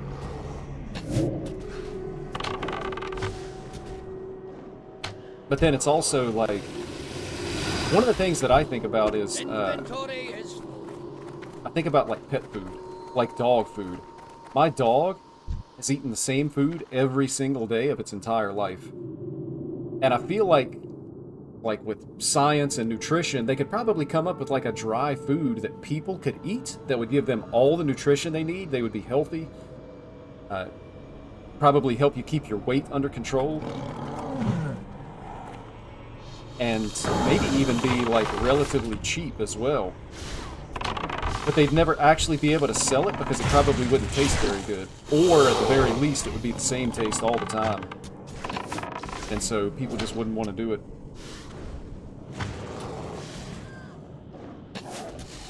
Snowstorm is to happen, you may not have steak and eggs, but you can survive off ramen, sardines, flour. Yeah, exactly. Exactly.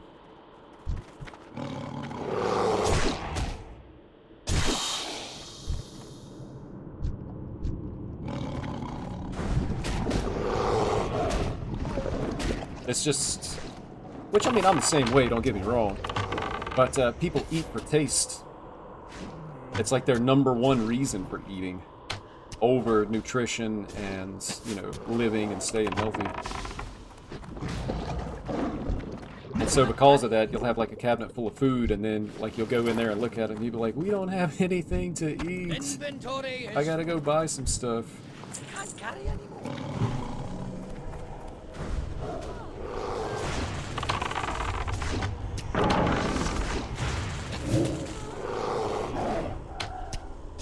I want novelty. A lot of human experience is based on how novel it is. That's true too.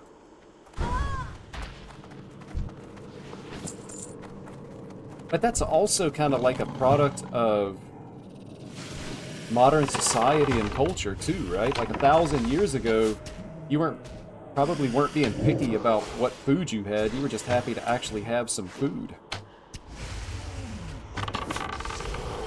So I think that's kind of Inventory is full. like a new phenomenon in human history, probably isolated to the last... Gosh, even in, I don't know, man, like... It may not even be that long ago that people would just be happy to have something to eat. Oh, this is bad.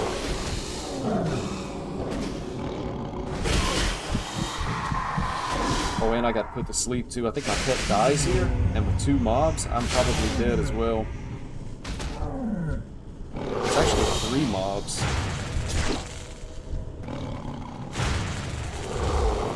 Nope, I got it all too late. So, I'm gonna have to try to make a run for it.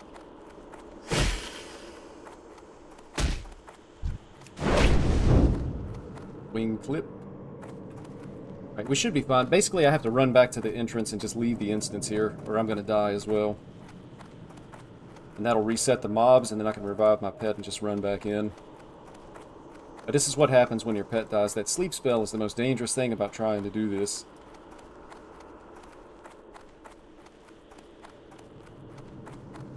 I would eat a perfected human meal that's scientifically the healthiest, but I would get bored after like a week and a half. It may not even take a week and a half. Like, I know some people who just don't eat leftovers because they're not going to eat the same thing 2 days in a row.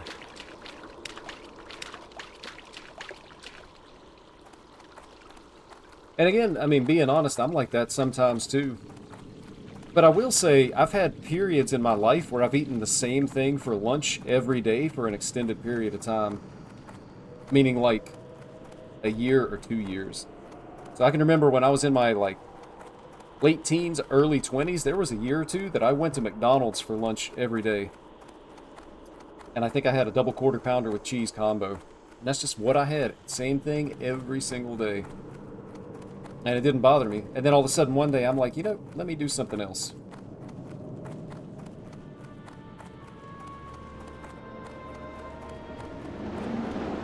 So I guess it depends on like how much you enjoy it too. Like if there was some type of perfected meal, you know, equivalent to dog food,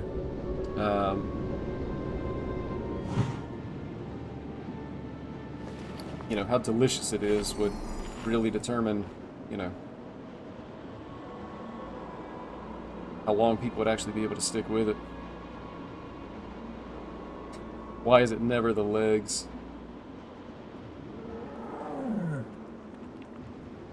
It's always the robes. I've noticed that too. I was actually lucky enough to get the... I've never seen the belt drop.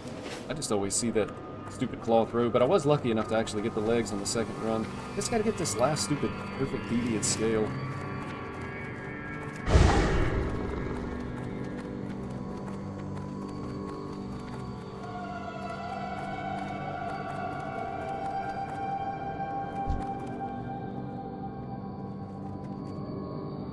Gotta go by before I drop back down and run back.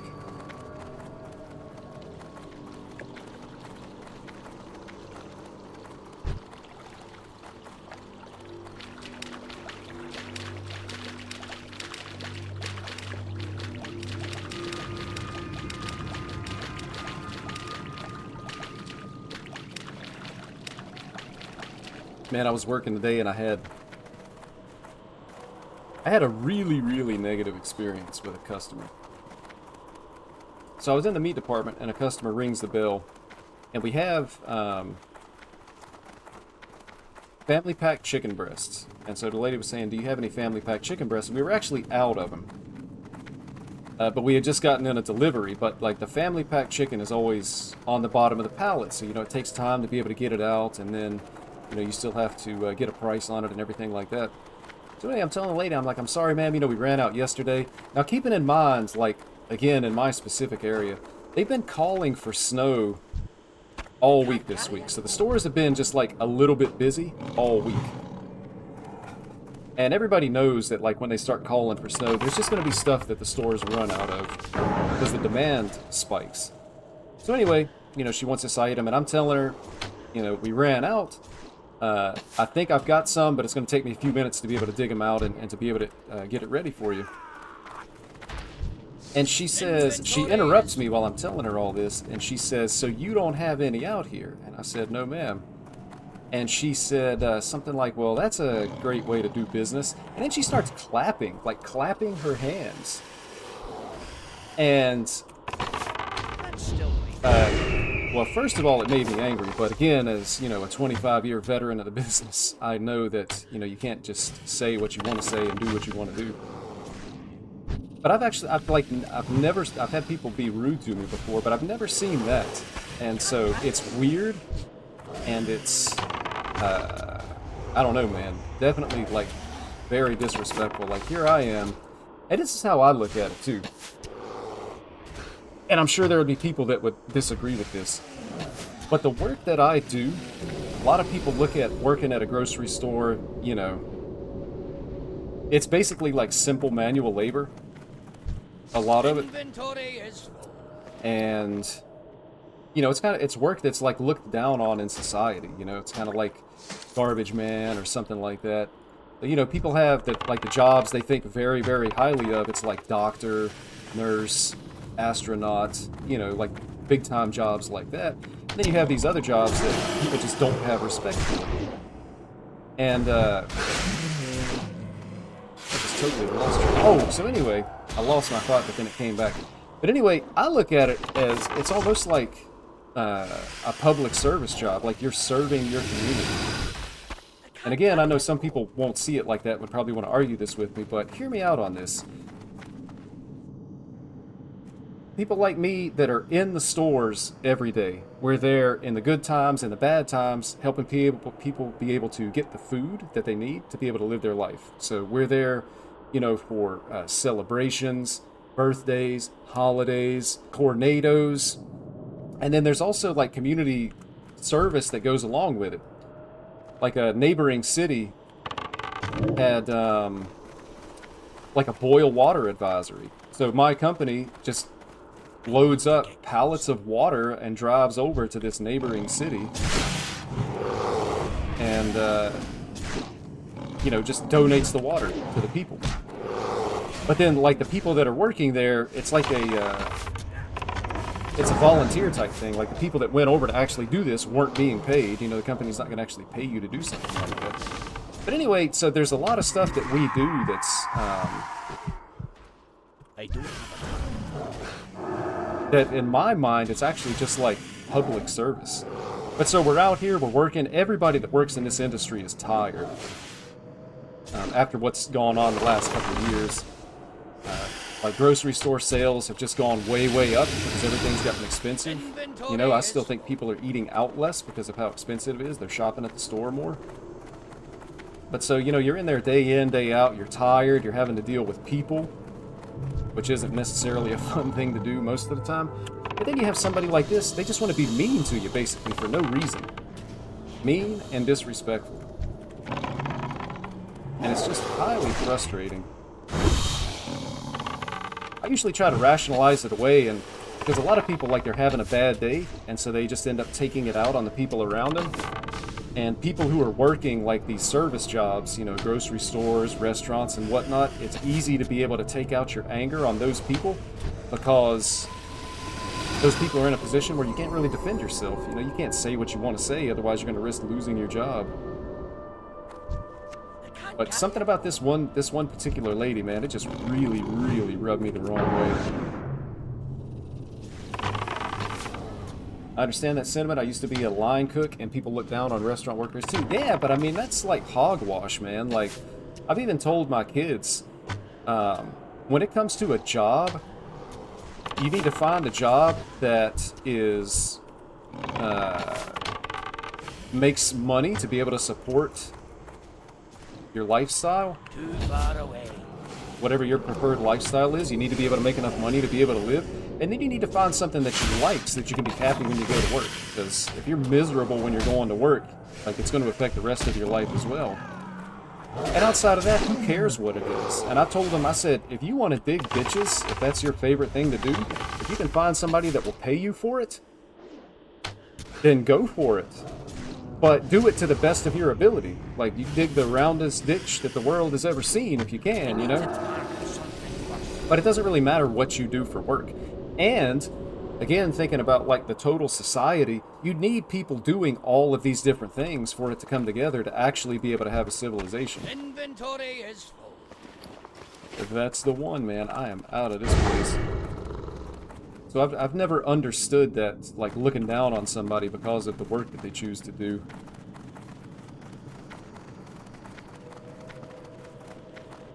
That's like a... It's one of those deals where it's almost like an ego thing. Like, people that do that, they're trying to make themselves feel better. Try to make themselves feel more valuable because they see what they're doing as being more important than what these other people are doing. But again, that's just like, that's a trash outlook to have. You don't need to demean what other people are doing in order to make what you're doing seem more important. Because, I mean, what you're doing is already important too, I'm sure, but...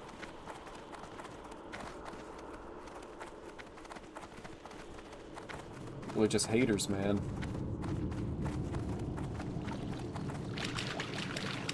Dig the roundest ditch you can. It's going in my journal. Yeah, I mean, so, and here's the other thing, though. But this is just like my personal opinion. This is who I am and the way I look at things. There is a lot more value to having a job than just the money that you're paid. And I feel like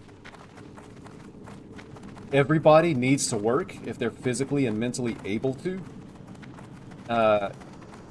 Typically with a lot of work, I mean, there's physical benefits to it too. Like, yeah, you're tired, but, you know, working a job where you're on your feet all day and walking around, it's actually like ends up being basically like exercise. You know, you're moving your body, you keep your heart beating. Those are all good things. But there's also a massive mental benefit because, and if you do that, I don't think you're ever going to be really happy. And I think that you can very easily become depressed if your entire life revolves around your own personal entertainment. And so I believe that people need to have a job and you need to do something every day that you can be proud of. And it doesn't matter what other people think about what you've done, as long as you can take pride in it. So again, if it's digging a ditch, if you can say, man, I worked hard today, I moved more dirt than, you know, whatever, as long as you can take pride in it. I need a target. It's just important. I can't carry anymore. And nobody talks about the benefits, man, but doing something every day that you can be proud of has a massive, massive benefit to your mental outlook and your mental health. But I know a lot of people who would be perfectly happy, like if they could get money for nothing and just stay home and, you know, pursue their hobbies all day long, they would absolutely do it. And I just don't, I don't think it's good. So if you're going to do something, and you're going to spend your time on it, you should do it to the best of your ability. And people have different abilities. Some people are just naturally good at certain things. Like, you may love digging ditches, but you may just be really, really bad at it because it's, you know, just because that's the way it is. That doesn't mean you don't try your hardest. You work to your own ability. Do the best that you can. Take pride in it. And then, like, you reap the benefits of that. It's not the time we live in, especially with social media like TikTok, YouTube, Instagram.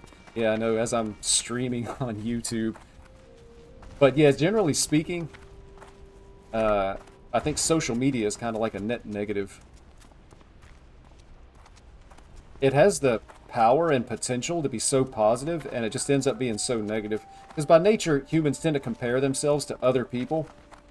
And so with something like Instagram, you go on Instagram and now you're able, and you know, previously where you would compare yourself to the people that you run into your daily life, now you can compare yourself to, what, 100, 1,000 times more people. And so again, that just ends up being a source of, you know, mental anguish, I guess, for a lot of people. And then, like, people use it to bully other people and, The moon be with you. you know, spread lies and rumors, fake news, and all this other kind of mess. So in the end, it just feels like it's a net negative.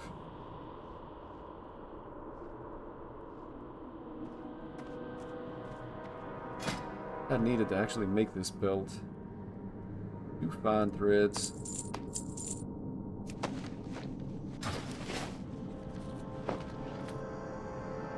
You're on YouTube, but you're not doing prank videos, rage bait, or things of that nature. Yeah, I try not to. I try not to do anything that's like bait of any kind. Be careful.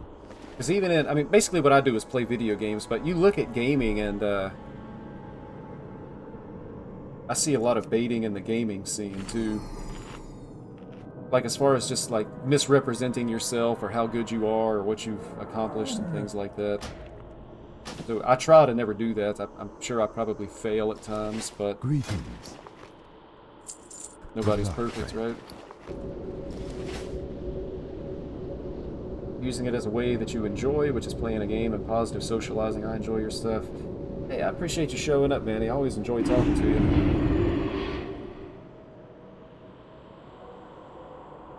But there's, man, the people that I can't stand, and I can't even name, like, specific people. Ah, okay. Yeah, I know who Zeddy is. He has a reputation for being really negative. I've never really taken a close look at, like, his stuff and what he does. But he definitely has a reputation for being extremely negative. And my understanding is that was how he built his popularity, was basically by, like, flaming the developers. Which, I'll be honest, man, there's times where I want to flame the developers, too. Need help? But, like, so an example for me is when you think about the Hearthstone scene, man. If you go scrolling through YouTube and you look at Hearthstone thumbnails, how many people do you see on their thumbnail has the rank 1 legend symbol on their thumbnail? And these are people who have never been able to sniff rank 1 legends. Like, they're nowhere close to it. But they put it on their thumbnail, and so I think, you know, any person looking at it would say, oh, you know, this is somebody that hit rank 1 with this deck, or they're a rank 1 player or something like that, and they're just not. It's just clickbait to try to get people to watch the video. And I'm sure a lot of people look at that, it's a small thing, or maybe they don't care, but I look at it and I'm just like, man, I've never really liked that. So I try to represent what I'm doing in a very, very honest way. But there's also people that have great success by doing things like that, you know. So at the end of the day, if that's helping them, I guess that's what they're doing. But the ones that really, really get me are like the YouTubers and the streamers who, like you were saying with the prank videos, man. Because it's, first of all, like, just going out and pranking strangers is mean-spirited in the first place. Like, it's just garbage content. But there is an audience for it. Like, you have guys going out there, man. I saw a thing, I think I was scrolling Twitter, and there was a video, there was a guy who was like, he was in a mall, and he's like a known troublemaker as a content creator. He has paid security with him. He's walking through the mall. He bumps into a guy on purpose, not like brushing by with a shoulder, but like he kind of throws his shoulder into this guy walking by. In the mall, in a very public place, hundreds of people around. And so the guy stops and turns, obviously angry, and was saying something to him. And then this guy's YouTuber's paid security guard, who's like 3 times as big as both of the other people in the equation, steps in front and starts to intimidate the guy that he bumped into on purpose. And I see stuff like that, man, and like I feel my blood pressure going up now. It's almost like the cartoons, man. I can feel like when my blood pressure rises up, you know, in the cartoons, like their face turns red and it hits the top.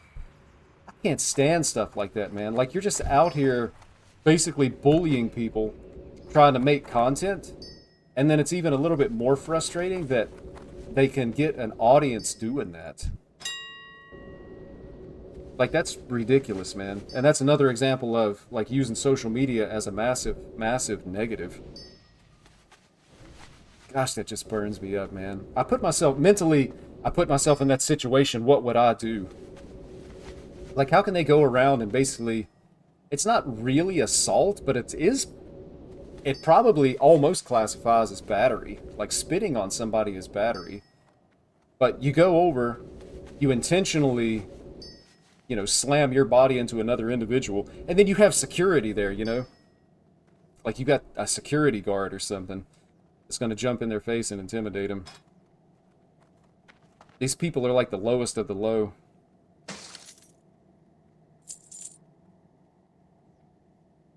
Clickbait works. I don't like it and try to acknowledge when I do fall to it. It does work, and sometimes it can be entertaining, too. And again, I've probably crossed, you know, my own line in the sand on that, too, so I don't want to come across as, like, you know, self-righteous or, you know, however you want to call that. Because at the end of the day, nobody's perfect. And some of it actually is entertaining, but I see too much stuff that I feel like very obviously crosses over that line to the point of just being, like, nuisance-type stuff. Oh wow, I didn't realize I almost ran out of arrows. Stuff's almost not even worth putting on the auction house. Yeah. I guess I don't need any more deviant scales. Yeah, they sell for nothing anyway. Just get it out of my bags.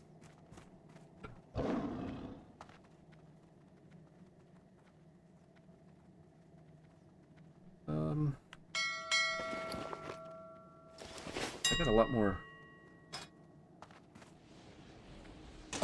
stuff here. Some of this stuff, if it actually sells, is, you know, not insignificant. I want to save the bag because I need it in the bank. The only thing I get solace from those videos is how I know in 5 to 6 years they won't have anything to do in their life. They'll only get so far with those videos. That's true, but, I mean, a lot of success. Now, there was the one guy, I don't know his name again either, but the guy that went to Japan, and he actually got, like, arrested. And I think he was held in jail for maybe 3 months or something until his trial. Like I say, I don't know what the guy's name is. I just kind of loosely became aware of the story. But that's not something that a person should be engaging in. Like, I wouldn't have had a problem. I mean, you're under the law of the land wherever you are, so if you go to Japan, you know, if their laws would sentence you to 5 years for that kind of thing, and you do it, then, you know, do the crime, you gotta do the time. But I think they ended up just basically letting him go. I don't even know if he was deported, but he was held for like 3 months. But I personally wouldn't have a problem if they threw the book at somebody like that. Because, like, that type of behavior needs to be discouraged. Because if you have a person that's doing that and they're successful with it, there's going to be copycats and other people trying to be successful with it.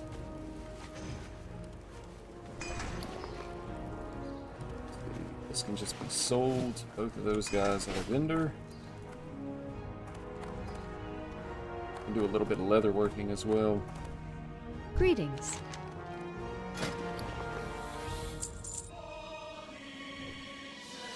Bank. That. Safe travels.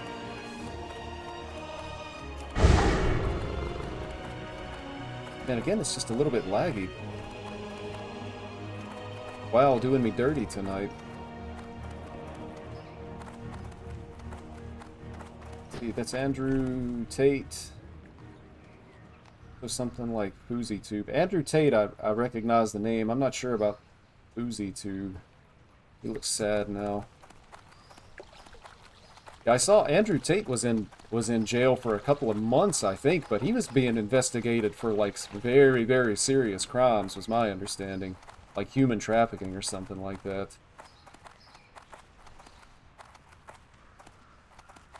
Well met.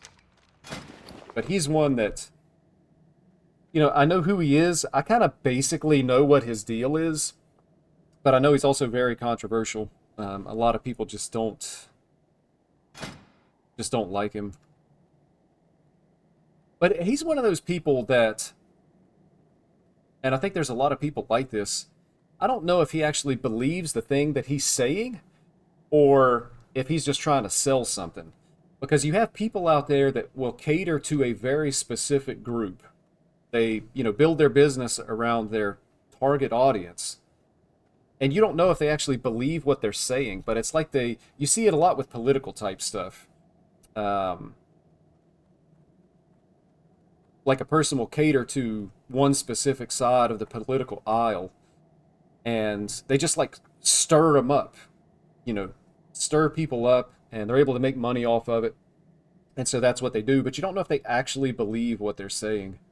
And again, like, they're trying to make a living basically by making other people angry, because anytime you talk politics, people get mad. And so they keep people angry. And again, they're just like harming the world, harming society, and making money off of it, but they make an absolute killing. They make a ton of money. He knows what people want to hear. I don't know if he actually believes it. Exactly. You're telling people what they want to hear, and you know what they want to hear, so you just keep saying it. But then eventually, like, it's kind of like you have to keep pushing that boundary to be able to keep people interested in what you're saying. So it just gets crazier and crazier. And like with politics, you have people on the extremes. Like, people always go to the extreme when the truth is really somewhere right in the middle. Maybe not exactly in the middle. It could be shifted to one side or the other. But it's never the extremes with anything.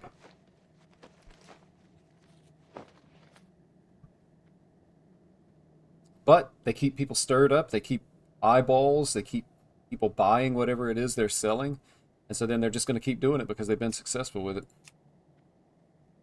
Let's see. It's the belt. 2 coarse threads. Only make 5.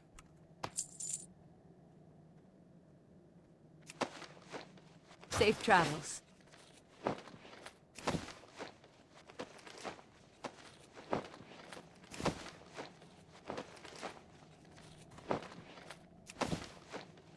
I think that was kind of like what he's doing now was basically like his retirement plan, because Andrew Tate was an MMA fighter, right? I supply only the finest goods. I guess when he decided he didn't want to fight anymore, or maybe he aged out of it, or, you know, whatever. He had to find some other way to keep going, and that's where he ended up. Oh wait, my math was awful. Absolutely terrible. That's another 4.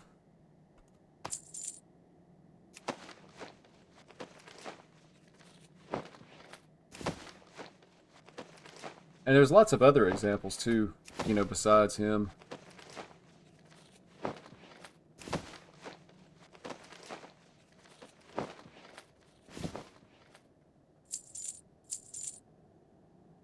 See you around. But for me, it feels like what they're doing is I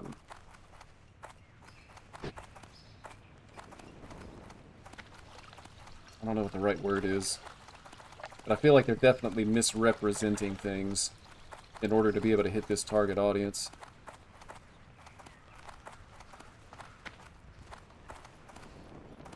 Or it feels like I'm watching a slideshow.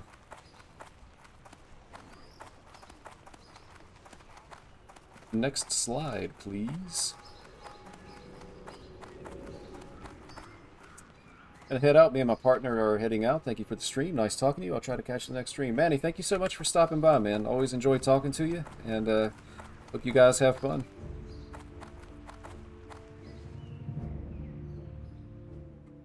Greetings.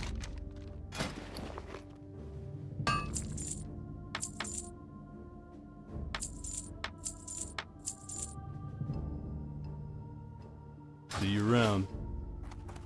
At some point I'm gonna need to do something with this cloth. Maybe I just bite the bullet and do it now. My bank is almost full with like cloth and leather. I've been, I don't know, kind of dodging actually doing anything with it. Because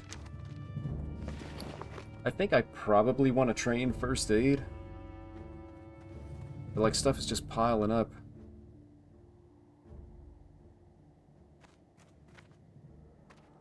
So I guess I can go ahead and do it now.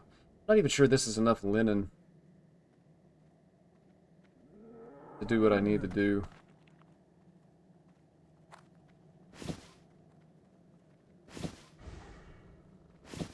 Light But bless it's you. time to make something happen.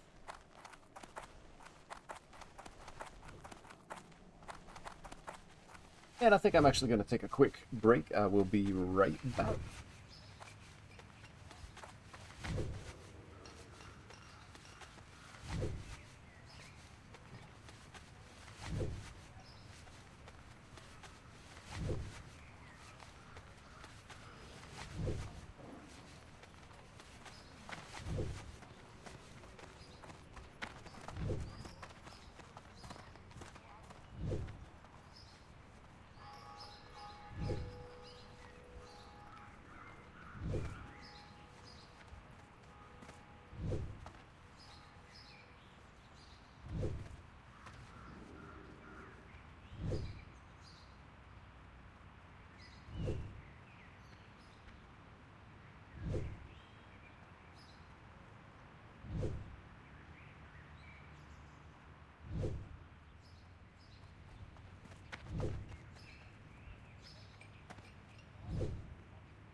Alright.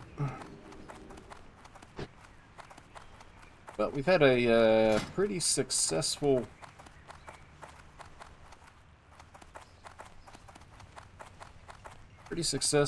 Wailing Cavern runs here. I was able to get the legs, and I got these deviate scales that I needed to be able to get the belt. So the other thing that I've noticed about Hunter is that with this rune of this Heart of the Lion thing, increased stats for the Hunter it's 20%, and for the party it's 10%.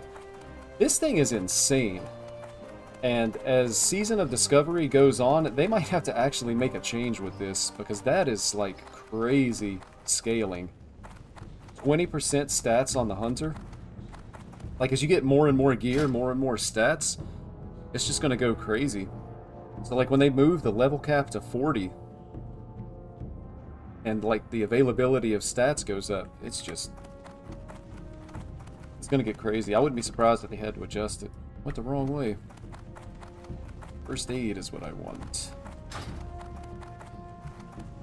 I really hope I don't have to go and buy linen. I don't even really have that much gold. Light be with you. Light bless you. First aid. don't even know. Let's see where we need to get. Greetings. Or we can train the next thing. On unavailable. Heavy linen bandage is at 40. I know I'm gonna have to make more than Go 40. with honor, friend. This guy over here. Just gonna...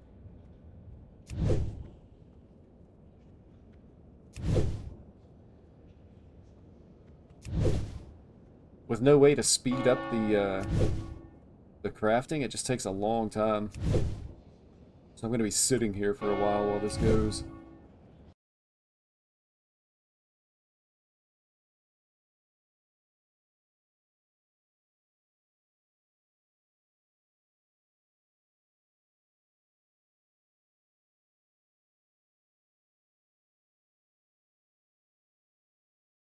Oh, nice. Yeah. Take that.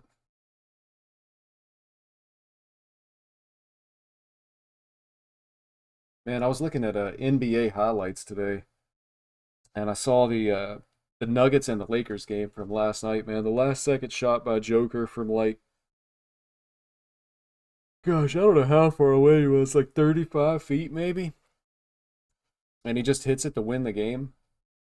Like, he has to be one of the least athletic people in the NBA. And I would say that it almost kind of reminds me of Larry Bird, like not the way he plays or anything like that, but just the fact that you look at him and you're just like, this guy is not really an athlete, but man, he can play basketball. Like, I see the comparisons of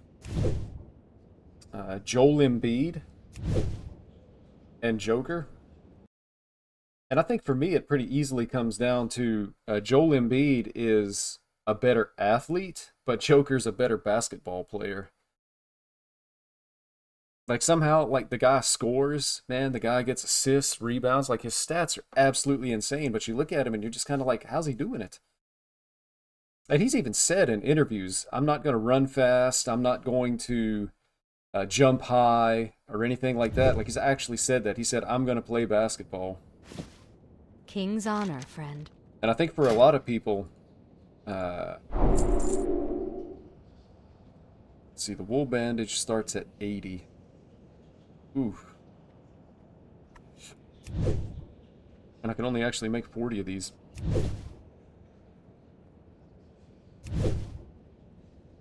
We're going to find out how lucky I am. I really would love to hit... I'm going to have to train, too, to make sure I don't, like, make them while I'm maxed out. But I really hope I can get... Because I can only not skill up 3 times. And it's already turned yellow at 50.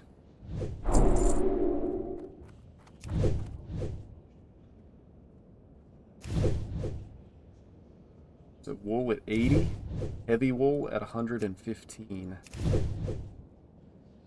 Farewell. 80 and 115. You can remember that. I got a mind like a steel trap.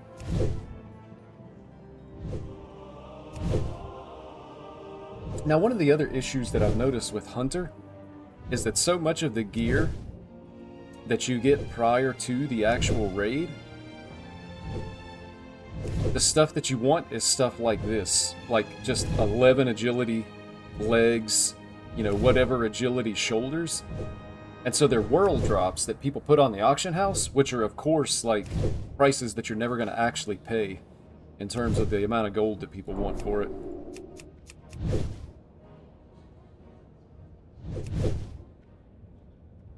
Well, so far we haven't been mathematically eliminated from getting to 80. But I think we miss one more skill up, and we're not getting there. So yeah, I'm probably going to have to go and buy like a stack or 2 of linen. That was it right there. Unfortunate, but it's not terrible. It is a little bit of a long run, though.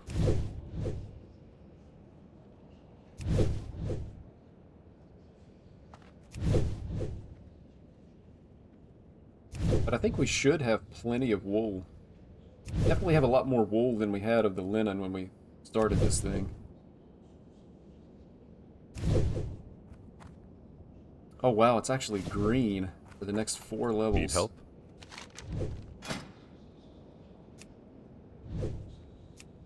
So I'm gonna sell the bandages.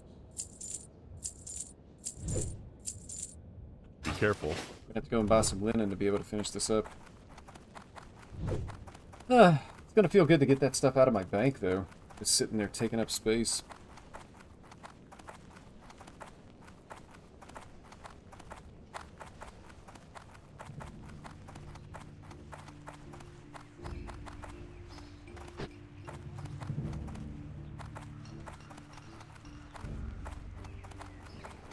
Dude, it's so jerky. I feel like I'm bouncing along. It's really wild. I don't remember the last time WoW felt like this. The million-years-old game struggling.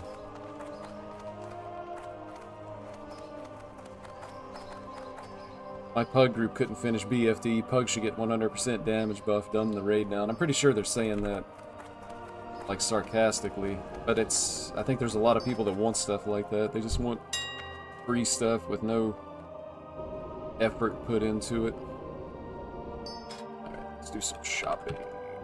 Linen. Off. Dude, it's double the price just to be able to get a stack of 20. There's not even that much on here.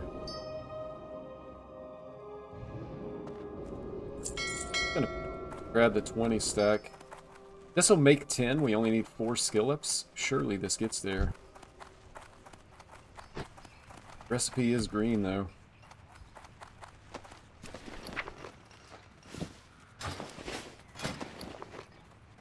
Alright, wish us luck. Miss. Nice. Trash. Double trash. 2. 1. We get there. Maybe we get a couple of bonus points. At least 1 bonus point? Bonus? Double bonus? Negative. Okay. We'll take it. So now I just need to get back and... oh, I think I'm going to take a roundabout way back to the cathedral because I want to see if I can pick up the +5 fishing pole. Limited item that's sold by this guy. I keep thinking that I want to go to Help you find something? regular fishing pole. Sad. Farewell. I keep thinking that I want to go to it's a significantly higher level area, so any mob that you aggro is just going to kill you. So I'm afraid I would have to corpse drag my way over to the coast, and then I'm not sure if there's like stuff in the water that would attack you, like nagas or whatever. But I see them on the auction house for a lot of gold. It's definitely rare, but it might just be rare because people don't want to put in the effort to actually go and get it. But a +25 fishing pole Well can met. potentially make a decent amount of difference. Be careful. These, well, it's already yellow, but these... they're maybe not as cheap as I thought. Alright, we gotta get to 115. I'm just gonna start off with 40. It's already yellow.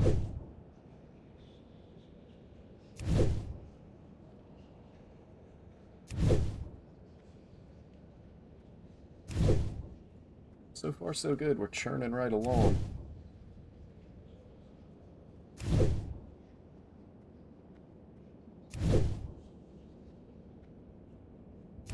So while we're doing that, easy upgrades.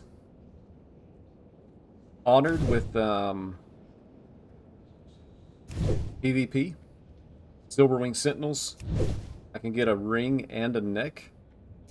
I don't know what you're supposed to do for a leather head. Or maybe it's even like cloth or something. But I'm not sure that there's going to be any good options for that. But a lot of this stuff, like what you're looking for, is actually just world drops that are going to be a hefty gold investment that I'm just not willing to make. Like, I do have another character that has somewhere around 50, 60 gold. I'm going to spend all that gold buying garbage gear just to go run a raid and then replace that gear. It's like throwing away gold is what it comes down to. We're actually on fire, man. Like, all of these have been a skill up on yellow.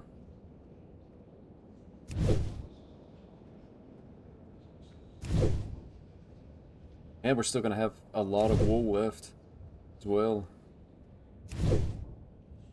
Right now we're starting to miss. Home baby back on track. Here's the question, like when you miss this many times in a row, do you interrupt the crafting and restart it? Or is that just a silly superstition? We've got bug crafting, we're not actually getting skill ups.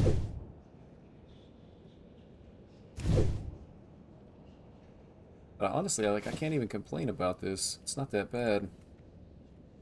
You get to 115.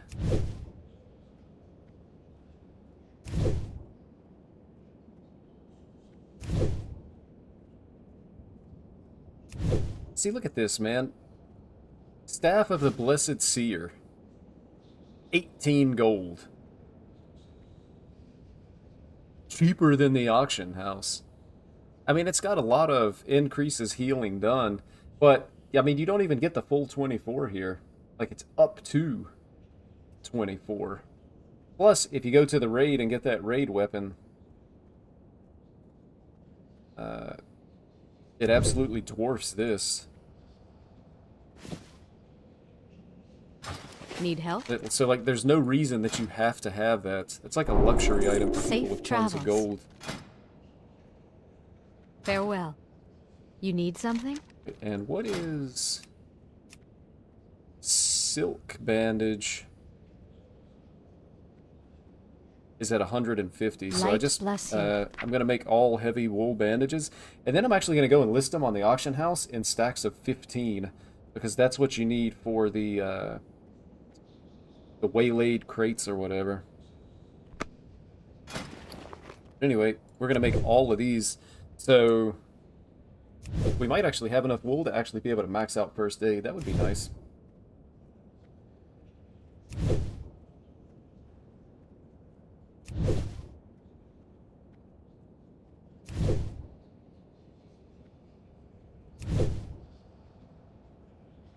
I guess I'm gonna have to do some research to find out what hunters are supposed to do for a headpiece. But BFD. The problem is what you're fighting against is elitism, which is probably a losing battle every time. But I also still need to get my leather working up. We're actually skilling up quite nicely here. I guess I should probably save some wool bandages, like a stack, for myself.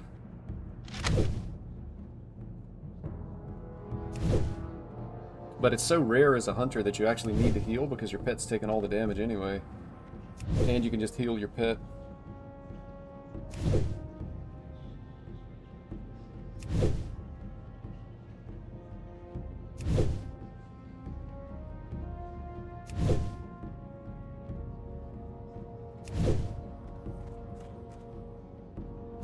Yeah, this is like guaranteed we're gonna hit the max. Look at this, 150 gold. Like, I don't even know if this is real or not. And the thing is,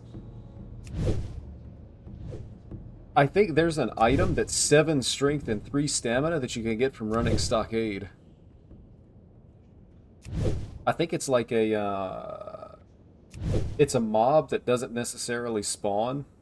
It's like a rare mob in the stockade, but the jimmied handcuffs.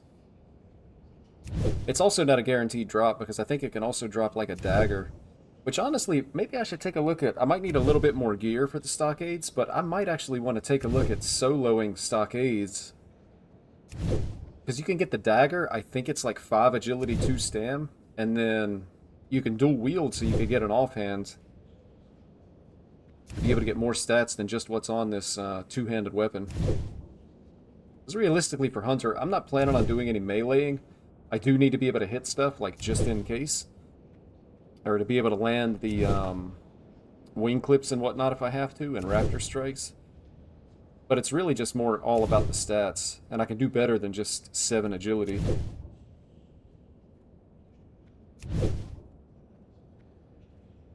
But again, it's one of those things, like basically once I start raiding BFD and get access to that gear, everything that I'm doing now is going to be irrelevant.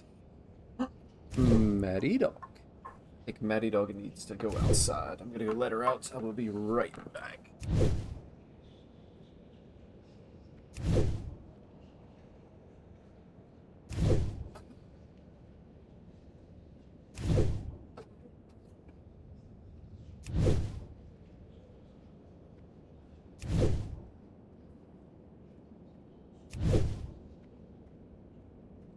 Maddie Dog successfully out. I hear her barking. Right, so we hit 150. Well met. Perfect. First aid maxed. Go with I honor, had to train the friend. silk bandage just to have it trained. 50 silver, man. I'm getting ripped off. One of the drawbacks... So, my other level 25 character is a human paladin. And as a human, you can get honored really easily because of the bonus rep that you get. And just that little bit of discount that you get for being honored is... feels like it makes a big difference. Look at this. 30 gold. Buying on the neutral auction house. So this is somebody that wants this on their horde side. One-handed axe, 4 strength, 4 agility. That might actually be... That might actually be a really good weapon. Like as a one-handed weapon. I'm not sure that the raid has 2 two-handers in it. Or 2 one-handed weapons with strength. So for warriors that are dual-wielding. But I mean, it's kind of silly to dual-wield for any class that could equip the two-handed sword. Because it's so good. Alright, heavy wool bandage. I'm gonna do... Yeah, 4 stacks of 15. And I'm gonna set them at... See, 15 is the magic number. Because of the crate turn-ins. And there's already one here, but I don't know why you would undercut so much. Like, you could actually list it at probably like 250. Just because people aren't going to buy the cheapest. If they can get exactly the stack of 15 that they need, they'll spend a little bit more. I'm going to set mine at 250.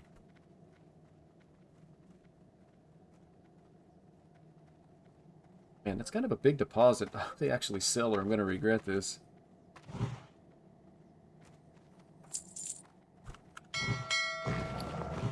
That leaves us the 1 stack. That's here. Bag down there because I'm saving it. My bar.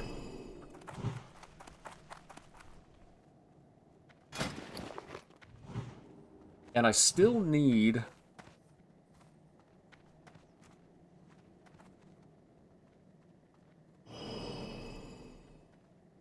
light leather pants. Yeah, this dark leather junk, man, is just junk. Look at it. Like, look at the mats that you're having to spend just to make white quality boots.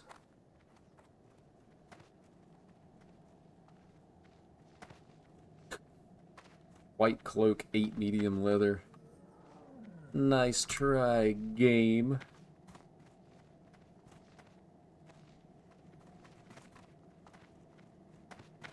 Yeah, unfortunately, I wish there was like a crafted bracer that I could make that would be better than the white bracers that I have. But if there is, I just don't have it. I don't have the pattern. But patterns are usually pretty cheap. Recipe for leatherworking. Let's see what's out here. Yeah, look, Hillman vest. On leather boots. just gonna buy it because it's cheap.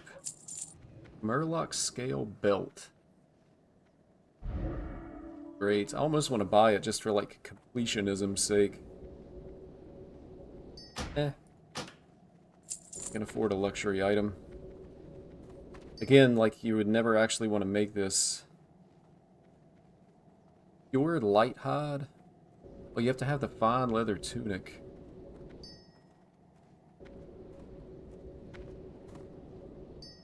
Seven light leather and coarse thread. What did I just buy, though? Right, I bought Murloc belt, and I bought fine leather boots. Okay. Already got that.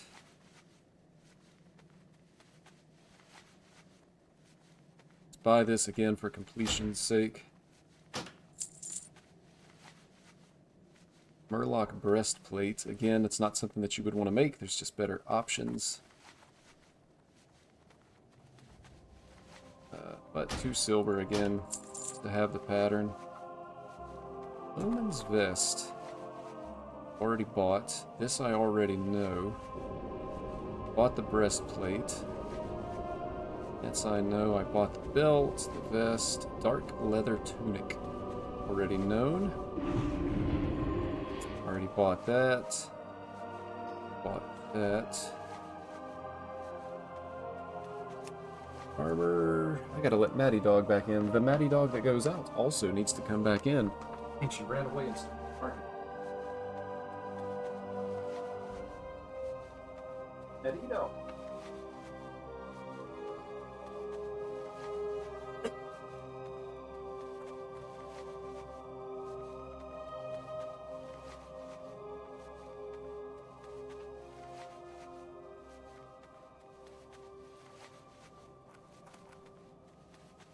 Man, I think one of my biggest challenges... Oh, baby, I gotta fix my camera. Like magic. My biggest challenge of letting the dog out and getting the dog back in is making sure that the cat also doesn't get outside when I let the dog out or let the dog back in.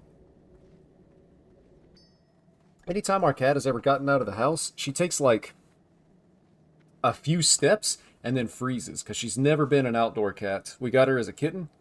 And she's just been indoors all the time. So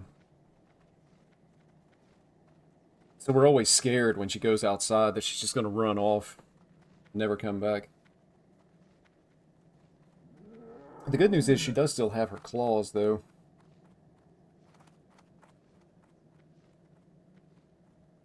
So if she ever does get out, it's not like she's defenseless, but... I don't think she has the skill set to be able to survive because she's been domesticated. Woman's belt. These classic crafting recipes are insane. Elixir of wisdom.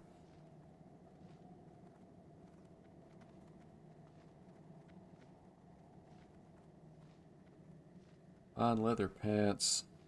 Look, leather, bolt of woolen cloth. I forgot there was like crossover.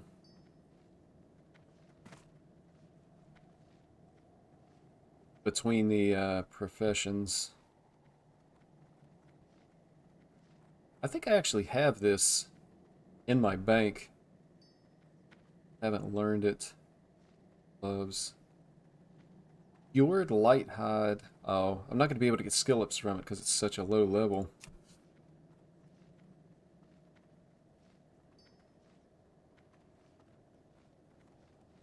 %5 chance of dealing fire damage on a successful melee attack. It's interesting, but you have to go and farm the scales for it too. Pilferer's gloves. This is actually not bad. Like, I think this is something that I would want to use. Sure I'm getting the best deal on it. We need, like, Guardian armor. Got that. Deviate scale cloak. Oh. It's not good, but it's actually better than what I'm wearing. My cloak is just a straight 2 agility cloak. Absolute trash. I gotta remember how to spell pilferer when I go to check this out. Barbaric bracers. Look at that, 155, so nobody can actually use these. That'd be really good if I could craft and use. And then these gloves. Heavy leather, large fangs, man. I'd have to go out and actually find this stuff. Farm it, I mean.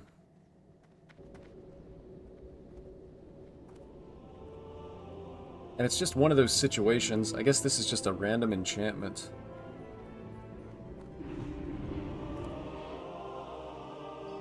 I don't need like a randomly enchanted chest piece.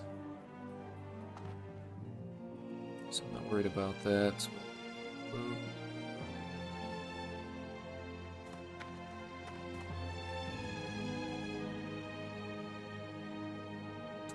Acquired level 28, not really interested in that.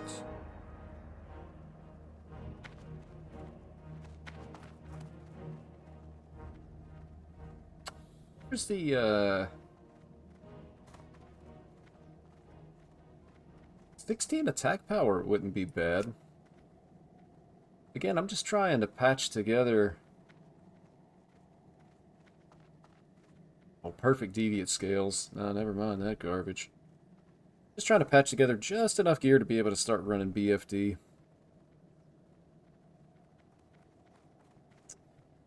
On 29. Really interested in investing in the future. And I was actually, the reason that I started looking at this is because I was looking for something to just help me be able to get my leather working. Because I'm still using light leather. I've got quite a bit of medium leather like in my bank. But now we're getting down to like the really stupid expensive stuff.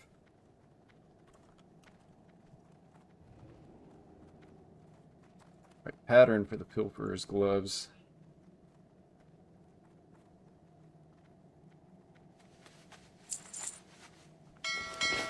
Just gonna go ahead and buy that pattern. Because honestly, I'll probably just craft and use the pilferer's gloves. You don't really need stamina, I don't think, on a hunter. But the agility's insane. It's 140. Also not sure, like, how expensive the mats are for this stuff.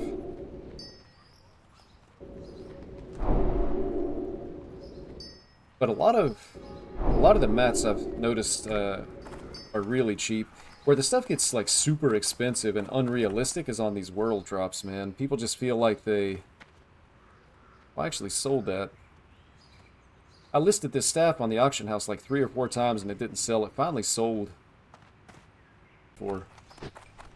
But people find this, some stuff, like these world drops, and they list it on the auction house and they think they've...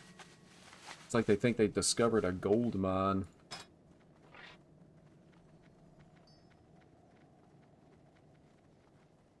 Oh, that's not the one I thought it was.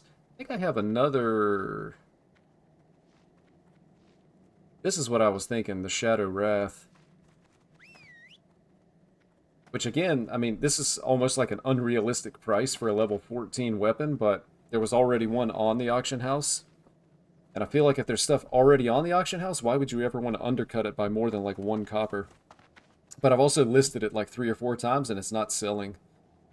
Which makes sense to me, because I wouldn't pay almost a gold for a level 14 weapon that you're going to replace. And I'm not sure how good, like, straight shadow damage is versus having, like, intellect and stamina. Or, I would assume, like, a warlock. I'm not sure that anybody actually plays Shadow Priest. Which is kind of sad, because I personally really enjoy Shadow Priest. And I thought they got good abilities with their glyphs. But people are just obsessed with priest healing. I might actually make a Shadow Priest. I wonder if you ever get a group, though. I've literally never seen a Shadow Priest. They're all, like, healing with penance. But generally speaking, my understanding is that casters are performing poorly in BFD. And just because of that, like because of the parses and stuff, it makes people not want to play it. Even though BFD itself is a joke, you don't need, you know, warriors that are basically overtuned. But it's one of those things that, like, reality doesn't matter. It doesn't matter that BFD is a joke. It doesn't matter that it's, like, clown-level content. What matters is the community and being able to convince a group to bring you along. Because basically, like, at this point especially, people are just looking to get carried. Like, they want a pug, and they want people who are over-geared and don't need the drops. Basically, like, as a way of being carried through the instance. But, if you're willing to put in a little bit of effort, you could find like-minded individuals that are gonna be doing the same thing that you're doing. Man, this is just a lot of medium leather for basically just for a skill up.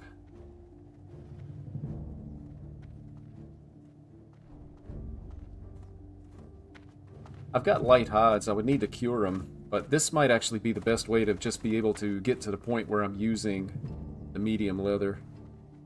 Finish this out. I mean, I could just start using medium leather now. I've got quite a bit in the bank. Just make these babies.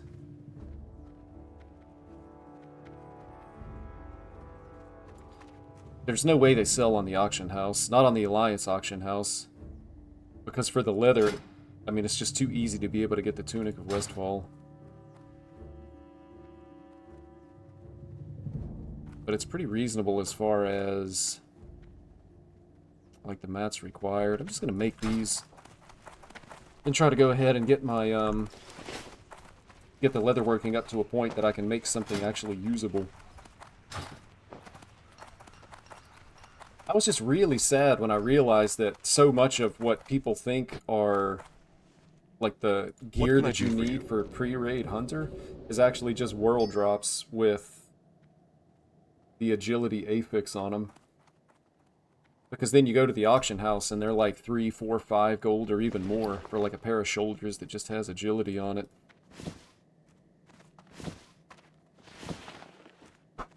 I needed the light hides and the medium Go with hides, honor, though. friend. Double check before we walk away. Dark leather tunic. Yeah, I just need gray dye and fine thread. Hopefully they sell gray dye at the leather working supplies. So I'm going to make my way over to Old Town really quick. I'm going to just bust out this leather working while I'm in town and before I move on to something else. If you're just joining the stream, you actually missed the Wailing Caverns runs, but if you're interested in it, definitely take a look at the VOD, man. It's super easy. I was able to get... I got the legs to drop on, like, my second run. And I got the... my dude looks like he has no neck. Check this out. Where's the neck? Poor dwarves. But, you can see cloth shoulders with intellect on them. I mean, I really had garbage gear. I did have a blue. Well, I had 2 blues. This doesn't count because it's just stamina and it doesn't do anything. I did have the Tunic of Westfall when I was running Wailing Caverns, but, you know, I also had, like, white bracers. Anyway, I say all that to say, soloing Wailing Caverns, at least to be able to kill the boss that has the legs, is easily doable. And I was doing, like, my runs may have been like 15 minutes, but I was also taking the time to skin everything as I was going, so... I see people selling, like, Wailing Caverns runs to get leg drops for, like, 3 gold, 5 gold on my server. There's just no reason to pay it. You can do it yourself with, like, trash gear at level 25. The only really good thing that I had going is my pet. I did take the time to get Bite and Claw rank 4, and then I also took the time to get the runes that I, what I think is the best hunter runes, which is Kill Command, which was... The Heart of the Lion is the one that you have to kill the rare. It's an elite. It's not a rare, I'm sorry. It's an elite. And I think the elite is like level 25. I got to level 25 and then went to kill it and realized I could have killed it probably at level 22. So it was easy to be able to get that. Beast Mastery was easy and Kill Command was also easy. I don't remember exactly where they came from. But anyway, I do have what I think are the best in-slot runes. But outside of that, you know, put a little effort into your pet. And other than that, you just need to think your way through the pulls, and Wailing Caverns is really easy at level 25. Egg vendor, leatherworking supplies. What can Don't I do do me for dirty. you? I need some gray dye. Bruh, why is it so expensive? Hearthstone is abusing me. Hey, Cax. Nice to see you. Glad you could stop by. Had to take another break from Hearthstone, man. Hearthstone absolutely killing me. Had a bit of a rough run yesterday when I was playing. Not super bad. I made progress, man, but there was just so many times. I can't remember if you were around yesterday or not, but there was just too many times where my opponents were doing unrealistic things. It was just a typical Hearthstone day.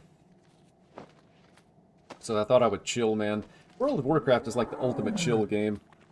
I don't know if you play, but...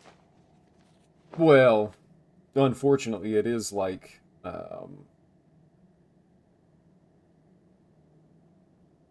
costing of real money. But as far as just relaxing and chilling, man, classic World of Warcraft is awesome. It's so stress-free, man. It's not Hearthstone, because when I'm playing Hearthstone, like, mentally, I'm just, like, on edge, man. Like, is my opponent gonna get lucky? What did this rogue randomly create? Did I just lose the game? And you don't have any of that with this. These am I making? Guess I'll start with 9. 9 threads and 9 dot. Good gracious, 9 of these things.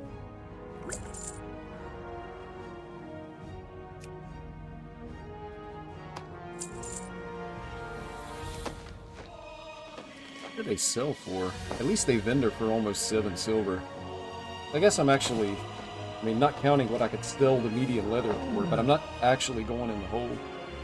But paying $350 for gray dye doesn't necessarily feel good. Feels like all kinds of rip-off.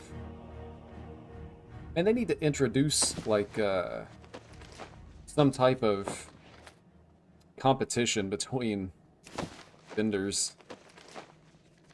Oh, I guess there's a small amount, so like if you have Honored with one faction and not another, you can go and get it a little bit cheaper, but come on, man. I should be able to go down the street and find gray dye for a cheaper price, just like in real life. I mean, aren't they trying to simulate a real economy here? Well, not really my cup of tea, although I do sometimes just create a new character. Yeah, I can fully see that, man. It's, you know... Have a good one. Looking for nothing something is for specific? everybody. I've enjoyed it, though, man. I was, played a lot of World of Warcraft from, like, 2006 to 2010. I played a lot. And then since then, I played off and on. But basically the same thing as Hearthstone. I've had periods where I played a lot of Hearthstone. And it'll probably always just be an off and on kind of thing for me. Part of it's just the nostalgia factor. Same thing with WoW and Hearthstone. It's just the nostalgia. Remembering the good times that I had when the game was, you know, significantly newer. It's like that with Hearthstone, too. I don't think Hearthstone isn't the same game that I really, really loved a few years ago. And it probably never will be again, just because that's not the direction they've decided to take the game. But I'll probably always end up, like, coming back to it and enjoying it again. What can I Safe do travels. for you?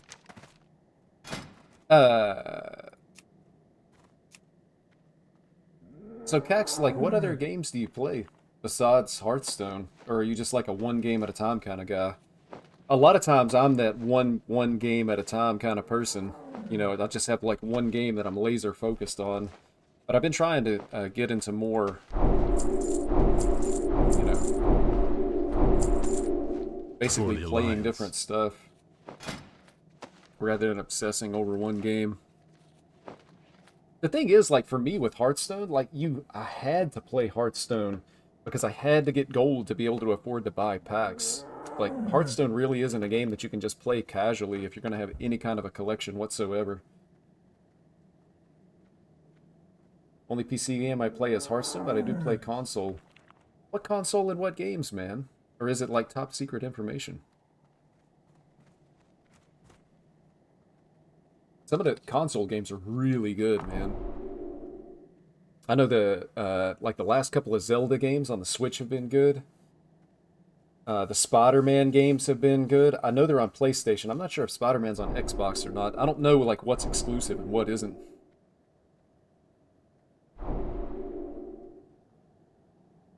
And Fortnite is always fire, man.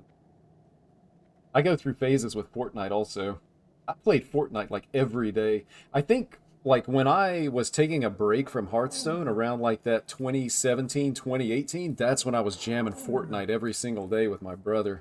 We were playing every night. Play the usual, NBA 2K and Spider-Man, yeah. My son really loves the Spider-Man games.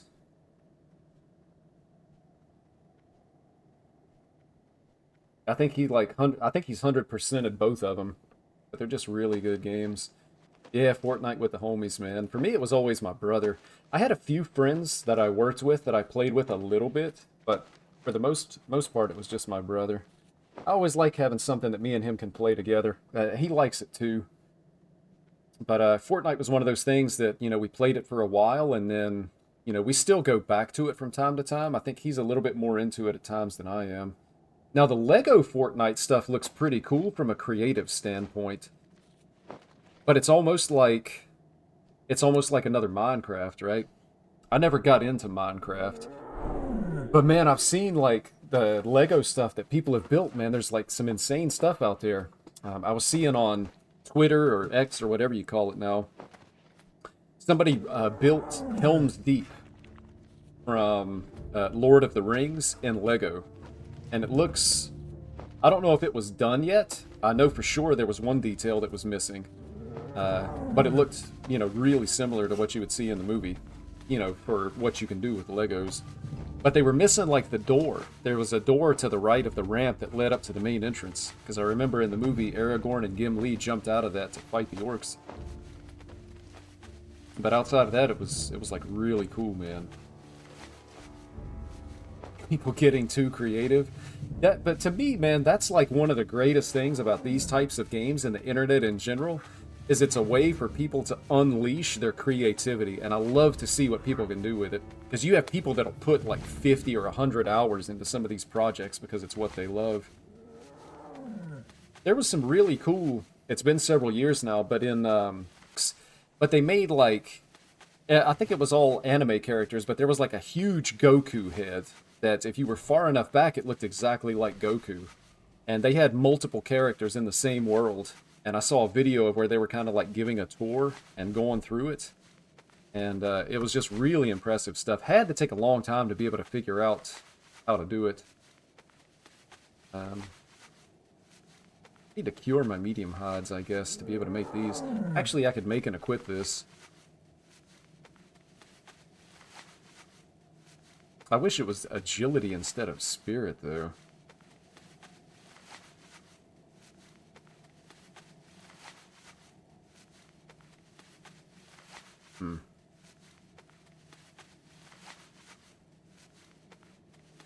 Improved crit.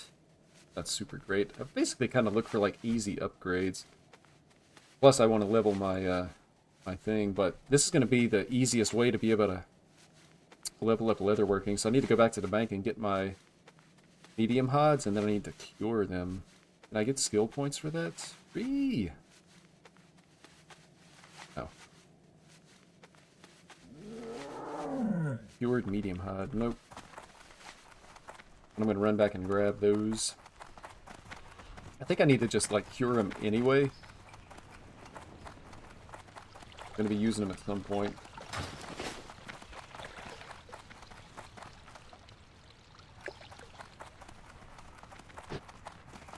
Someone that has arachnophobia playing WoW has always been a little challenging for me. Oh, I feel you on that, man. there's some big spotters in World of Warcraft, so I could see how that could mess with you if you had that arachnophobia. I don't think there's any... Well, no, there is a raid boss that's a spotter in Naxxramas.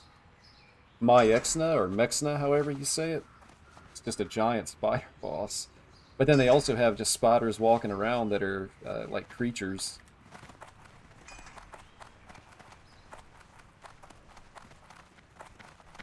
So, man, if that's the case, probably a lot of Well met. these kind of games wouldn't be doable then. For the Alliance. See, while I'm here, King's honor, friend. let's move as well. There.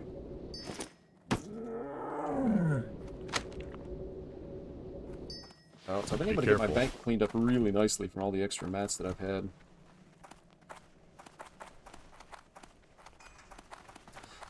What about, well, I know you said the only PC game that you play is Hearthstone, which actually, I mean, it's a great mobile game too, man.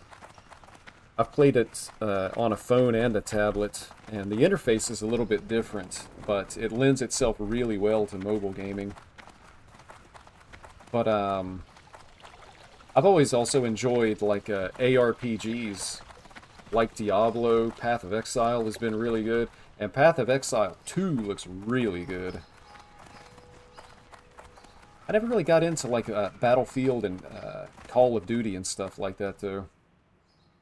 I do like shooting games, but I was much, much, much better when I was younger, man. Unreal Tournament, I always felt like I was the best player in the lobby. And I don't know if it's an age thing, like just getting older changed that, or maybe it was like big fish, small pond kind of thing. Or Need maybe help? like players in general have just gotten better. But, it's nowhere near as good as I used to be.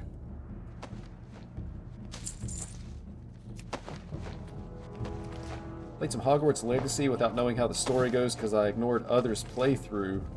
There's a quest where you're in a spider cave. Yeah, I never played Hogwarts, but that doesn't surprise me after seeing the movies, man.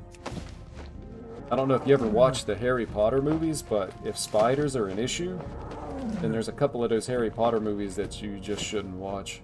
I'm not sure exactly which ones they are. But yeah, it gets kind of rough, man. That spider cave is in the movie too. There's like a big mother spider, and then what looks like about 1 million of her offspring.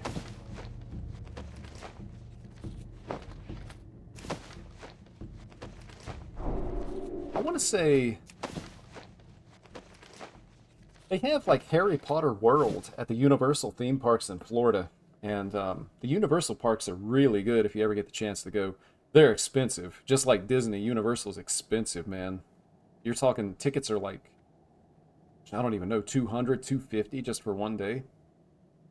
But they have a Harry Potter World that is absolutely insane. The stuff looks handcrafted. I don't know if it is or not, but you go to like, and I don't know if you're into Harry Potter, but like Gringotts Bank, like the level of detail that they have in this thing is crazy.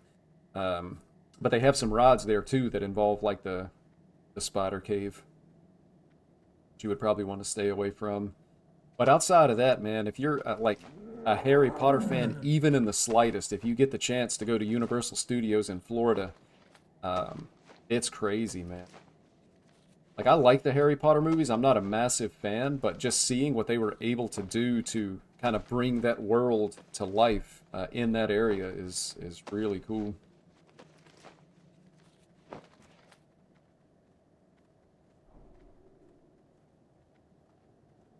What am I doing? Oh, baby. My trash tier auctions just keep selling. I was making these guys, I think. I guess I'm going to start with just 5 because I don't know how many skill ups I'll actually be able to get. Dude, what's this crafting timer? I feel like I could go and make a sandwich.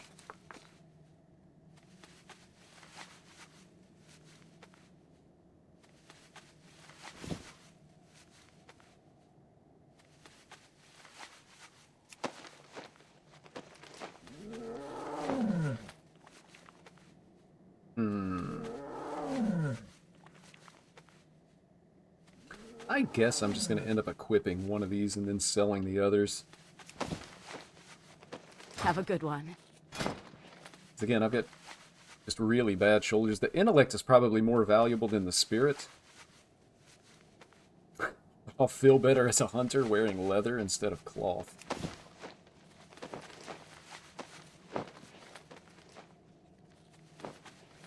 This is one of those slots where what you really want is like the world drop that's just like 8 agility or whatever it ends up working out to be in. But it's just unrealistic to actually get it, because you're never going to find it, and then like the prices that people want to charge for it on the auction house are ridiculous. Unpayable for a cheapskate like me. I'm going to just go ahead and make another 5 of these.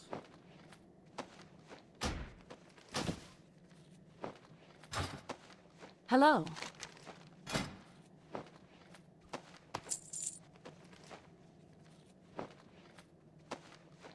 Supposedly they auction for a decent amount. I guess I can try to put some on the auction house versus just selling them back to the vendor. It's looking like I'll get twice as much money on the auction house. Twice as much money sounds good to a cheapskate like me. Man, you know you're cheap when it extends to virtual worlds as well, but you work so hard for currency. Whether it's real life or in a video game, you don't want to just give it away. Last night's game against the Nuggets was painful to watch. Cax, I gotta be honest with you, man. I thought about you when I saw the highlights of the game. So I didn't actually see the game, man. But I saw the shot at the end of the game. That Joker is something else, man. Blew an 18-point lead with 5 minutes left and lost. Yeah, I just saw the... I did read that they were like halfway through the 4th quarter, that the Warriors had a huge lead. But I just saw the shot, man. I don't know how you say that guy's actual name, so I just call him Joker, I guess, like everybody else. But Joker is crazy, man. I mean, he looked like he was shooting his regular shot, and he was like halfway between the 3-point line and half court. And he hits it. I mean, he's so... You look at this guy, and he almost even looks a little bit awkward. Like, he doesn't look athletic. And I've even seen him say in interviews that I don't run fast, I don't jump high, I just play basketball. And man, it works. Like, what he's doing just works. And there's like a portion of people who don't want to give him the respect that he deserves because... His athleticism is just like, probably as just pure athleticism, I would say he's below average in the NBA. But he's also like probably the best player in the league right now, or certainly in the top couple. And I see comparisons, like people talk about Joker and Joel Embiid, and there are people that'll say Joel Embiid is the better player. He's not. He's the better athlete, but he's not the better basketball player. You know, they're not out there doing a decathlon. But, I mean, the guy, I mean, he has the stats. He makes these crazy passes. But, I mean, as far as athleticism, I mean, he's no more athletic than I am. It's crazy. But he plays basketball 100 times better than I do. But, you know, I might actually have a better vertical than he has. I might actually be able to outrun this guy. 2-time MVP, and I'll tell you what, man, he should have been 3. And it should have been 3 in a row. And I think they gave it to Embiid maybe one year, and I felt like he probably should have won that year. Farewell. I really thought he got ripped off the year that he didn't win it. And he kind of reminds me, like, not in any kind of a... like comparison way, but just the way he's unathletic reminds me of Larry Bird. Like, Larry Bird was never an athlete, but man, he could just flat out play basketball. And you still see people that disrespect Larry Bird even today just because of, you know, the non-athleticism that he brought to the game. But being an athlete and being a basketball player are two different things. Athletic ability can help you be a better basketball player, but, you know, guys like Joker just prove that you don't have to have that to be able to be successful. Joel Embiid had a nicer end of last season while Joker was injured.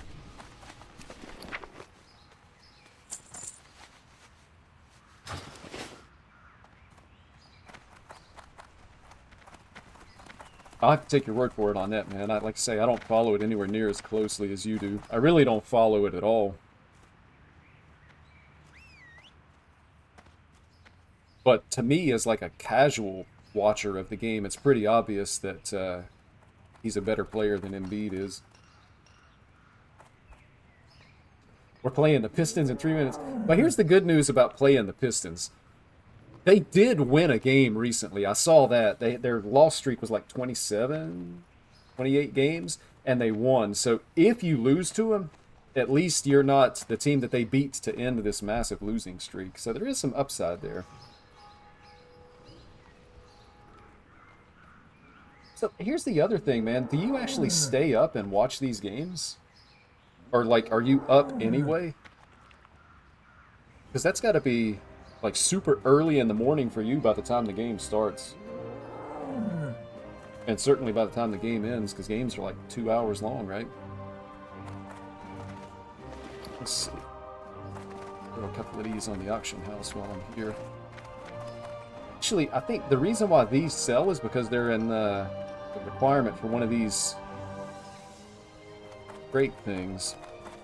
Maybe I should just list them all on the auction house. Up with here.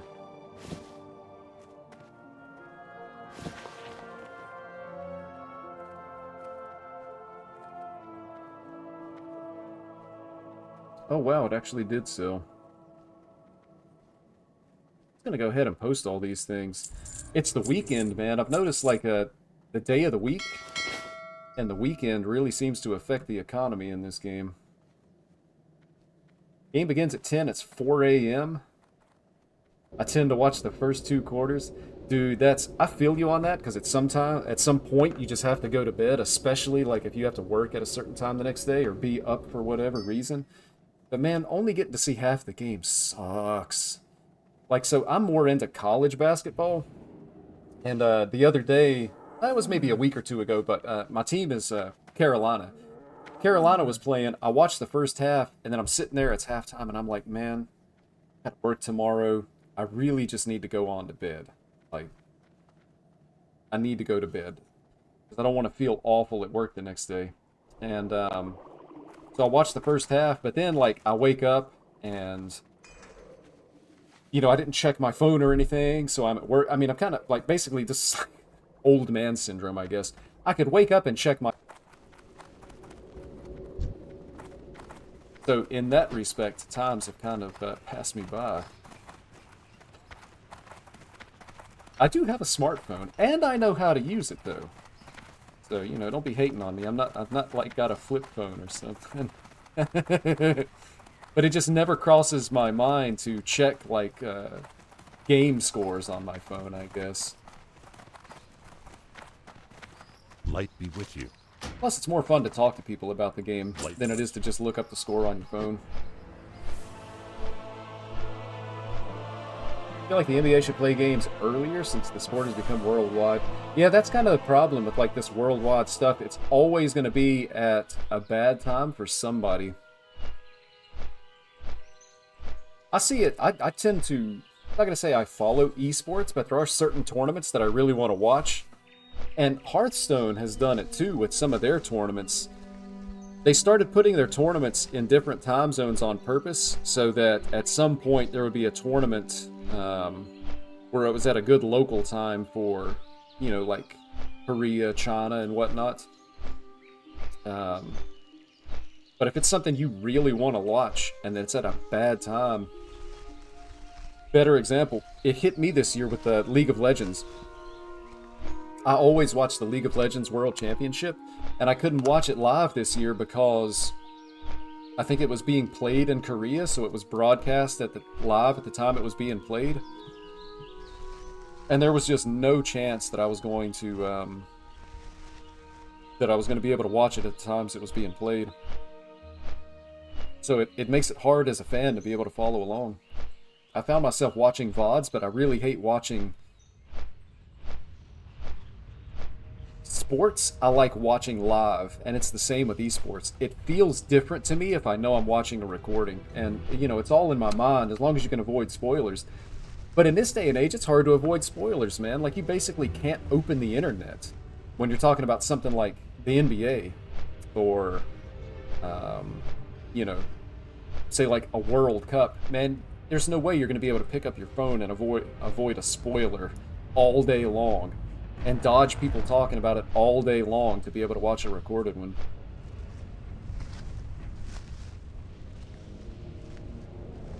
It's sad.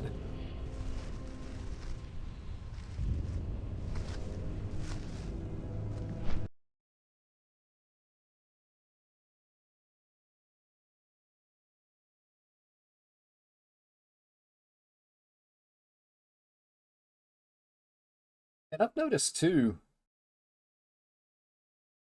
like some sports are trying to push worldwide. Like I'm seeing an effort, and I know you probably, I think you actually told me that you don't care, but I also like American football. Like it's just big. If you're born in the US and you like sports, you're probably going to be into American football, the NFL. They're really trying to push that thing globally now because they're playing games in England. I think they've done that the last couple of years. They play one game of the season in London, or maybe two games even now. I think they played a game in Germany this year, and they're good. They've got a game lined up that they're going to play in, I want to say, Brazil. So like next year they'll still have like their London game, maybe their I'm not sure where the game in Germany was played. I think I'm right about that. And they're going to have one in Brazil. So they're really trying to force that to go worldwide. But then the fans here, like if it's a week that your team is playing in London, well, obviously London is, what, like 5 hours ahead of the East Coast and like 8 hours ahead of the West Coast. So then you have your fans, like your home fan base, are put in a position where they can't watch the game because they're trying to force the game to go global. I suppose you see this guy's buzzer beater. Yeah, that's what happened to me, man. I opened up Twitter. First thing I see is Joker draining this shot. And like I say, you were the first one I thought of because I think you're pretty much the only person that I interact with on a regular basis that's a Warriors fan. NBA also playing 1 to 2 games in Europe, Paris this season. Well, basketball is kind of a worldwide sport though already, right? Like American football is... It's not uniquely American, but it's much more, like, they just don't play it around the world, you know? Like, football is played around the world, as in soccer. Basketball is played around the world. But American football is in a different spot as far as that kind of thing goes.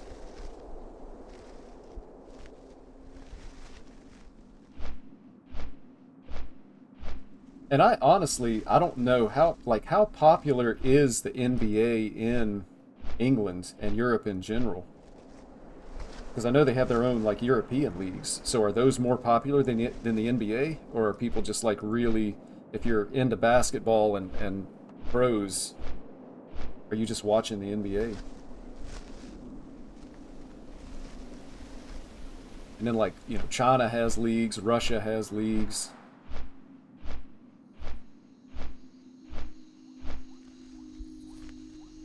I gotta be honest with you, man. Don't hate me. But when I think about basketball, I am so disappointed when America doesn't win the gold in, like, the World Games or especially the Olympics, man.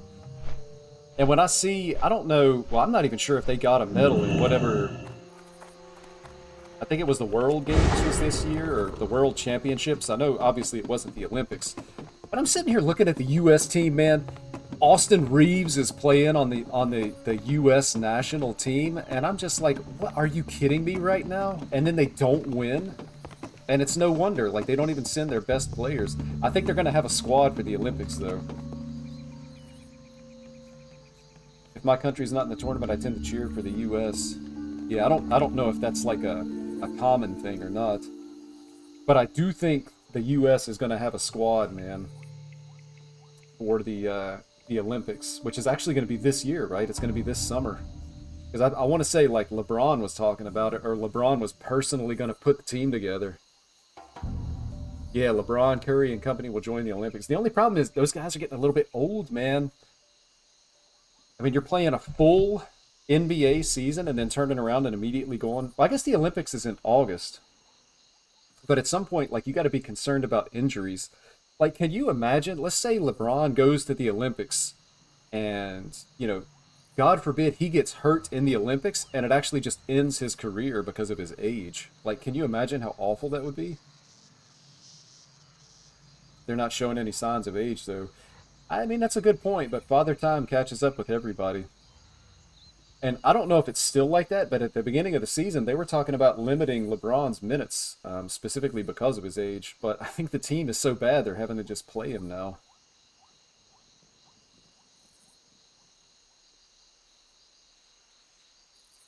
Which is pretty wild. But I guess, like, the injury thing is probably part of the reason why maybe some of those big names don't play in just like the regular yearly world championships. They don't want to risk it. The Olympics, I guess, is maybe a little bit different.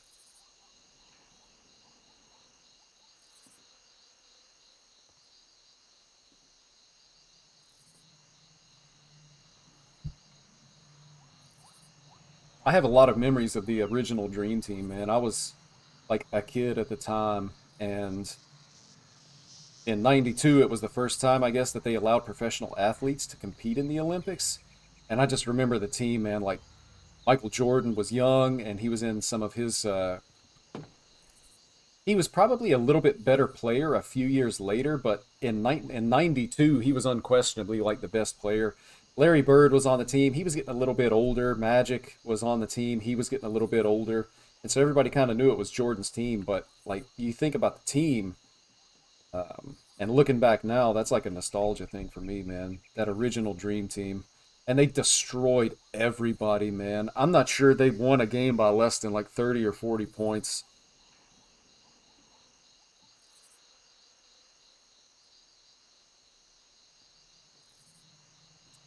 I think Curry and LeBron will play high minutes in the Olympics. Kevin Durant and Devin Booker is also joining. I mean, if you have a squad, you don't need individual players to play a lot of minutes.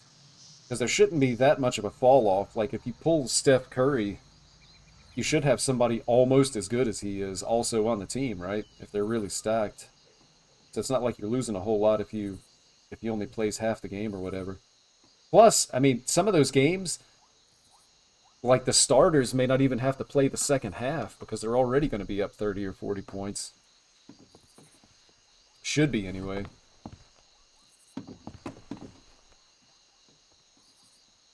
I just don't know who else is actually going to play, though.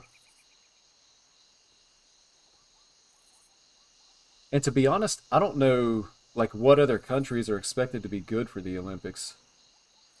Who is it that... I guess Serbia has a team? Or whatever country... Luka and Joker will play on the same... for the same country, right? Like, that already starts to sound like a good team if they have a couple of other good players. Like, it feels like they could really do some things.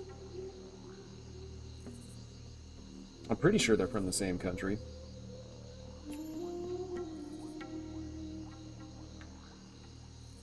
The reason y'all lost the World Cup was because brought the D team and everybody else had the A team. Yeah, man, they were... It was interesting, like, from a media standpoint, too. Here, they tried to make it sound like Austin Reeves was just cooking people. Which is a bit hard to believe.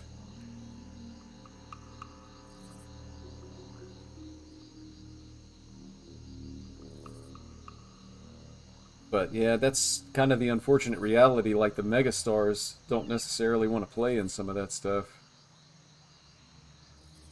I mean, it's understandable. I mean, it's a lot of money on the line. If they're in a situation where their contract isn't guaranteed and they have to play to get paid, then it makes sense that you don't want to get hurt playing for, you know, like a pro bono championship. So I totally get it, but at the same time, as a fan, you're just kind of disappointed. Like, it's like, seriously, guys, you're not playing in this? Come on.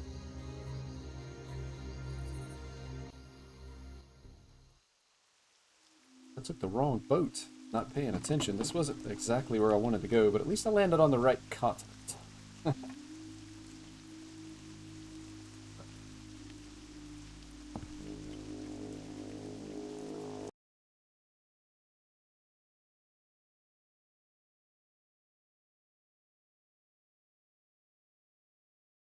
So it's not a total loss, is what I'm trying to say.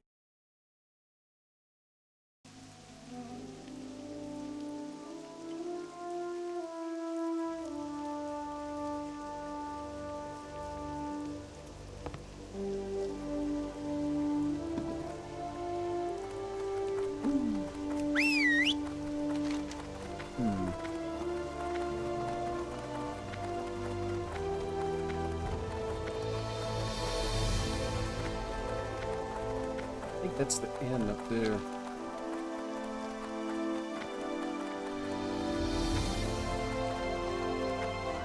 Austin Reeves might be one of the most overrated players ever. I get it, he's playing for the Lakers and with LeBron James. I mean, that just, yeah.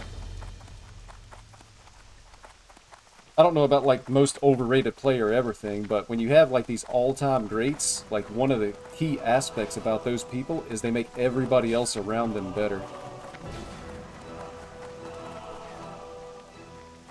So if what you're saying is true, I mean, that just goes to speak again to how good LeBron James is, if he can take like mediocre players and make them look like they're really good. Yeah, that's just, you know, speaks to his skill and talent level. That is actually going to do it for me tonight, man. I've got to work in the morning, man, and we've still got this. Actually, I don't know what I'm getting into in the morning. We've got this with this potential of winter weather stuff. Like the area that I'm in, winter weather is infrequent, and so they don't always have enough equipment to be able to clear the snow so that we can get to where we're going. And like with the forecast, we don't know, is it going to be snow? It could be ice. Like I might have to get up and scrape a bunch of ice off my car before I can even go to work, so I'm going to have to head on to bed. But thank you so much for watching. Thanks for showing up, man. It's always great to see you guys hanging out in the chat. It makes it so much more enjoyable for me to do this. So thank you so much. I'll never be able to say thank you enough. Cax heading out to go watch the Warriors, man. Good luck to the Warriors. I hope they win.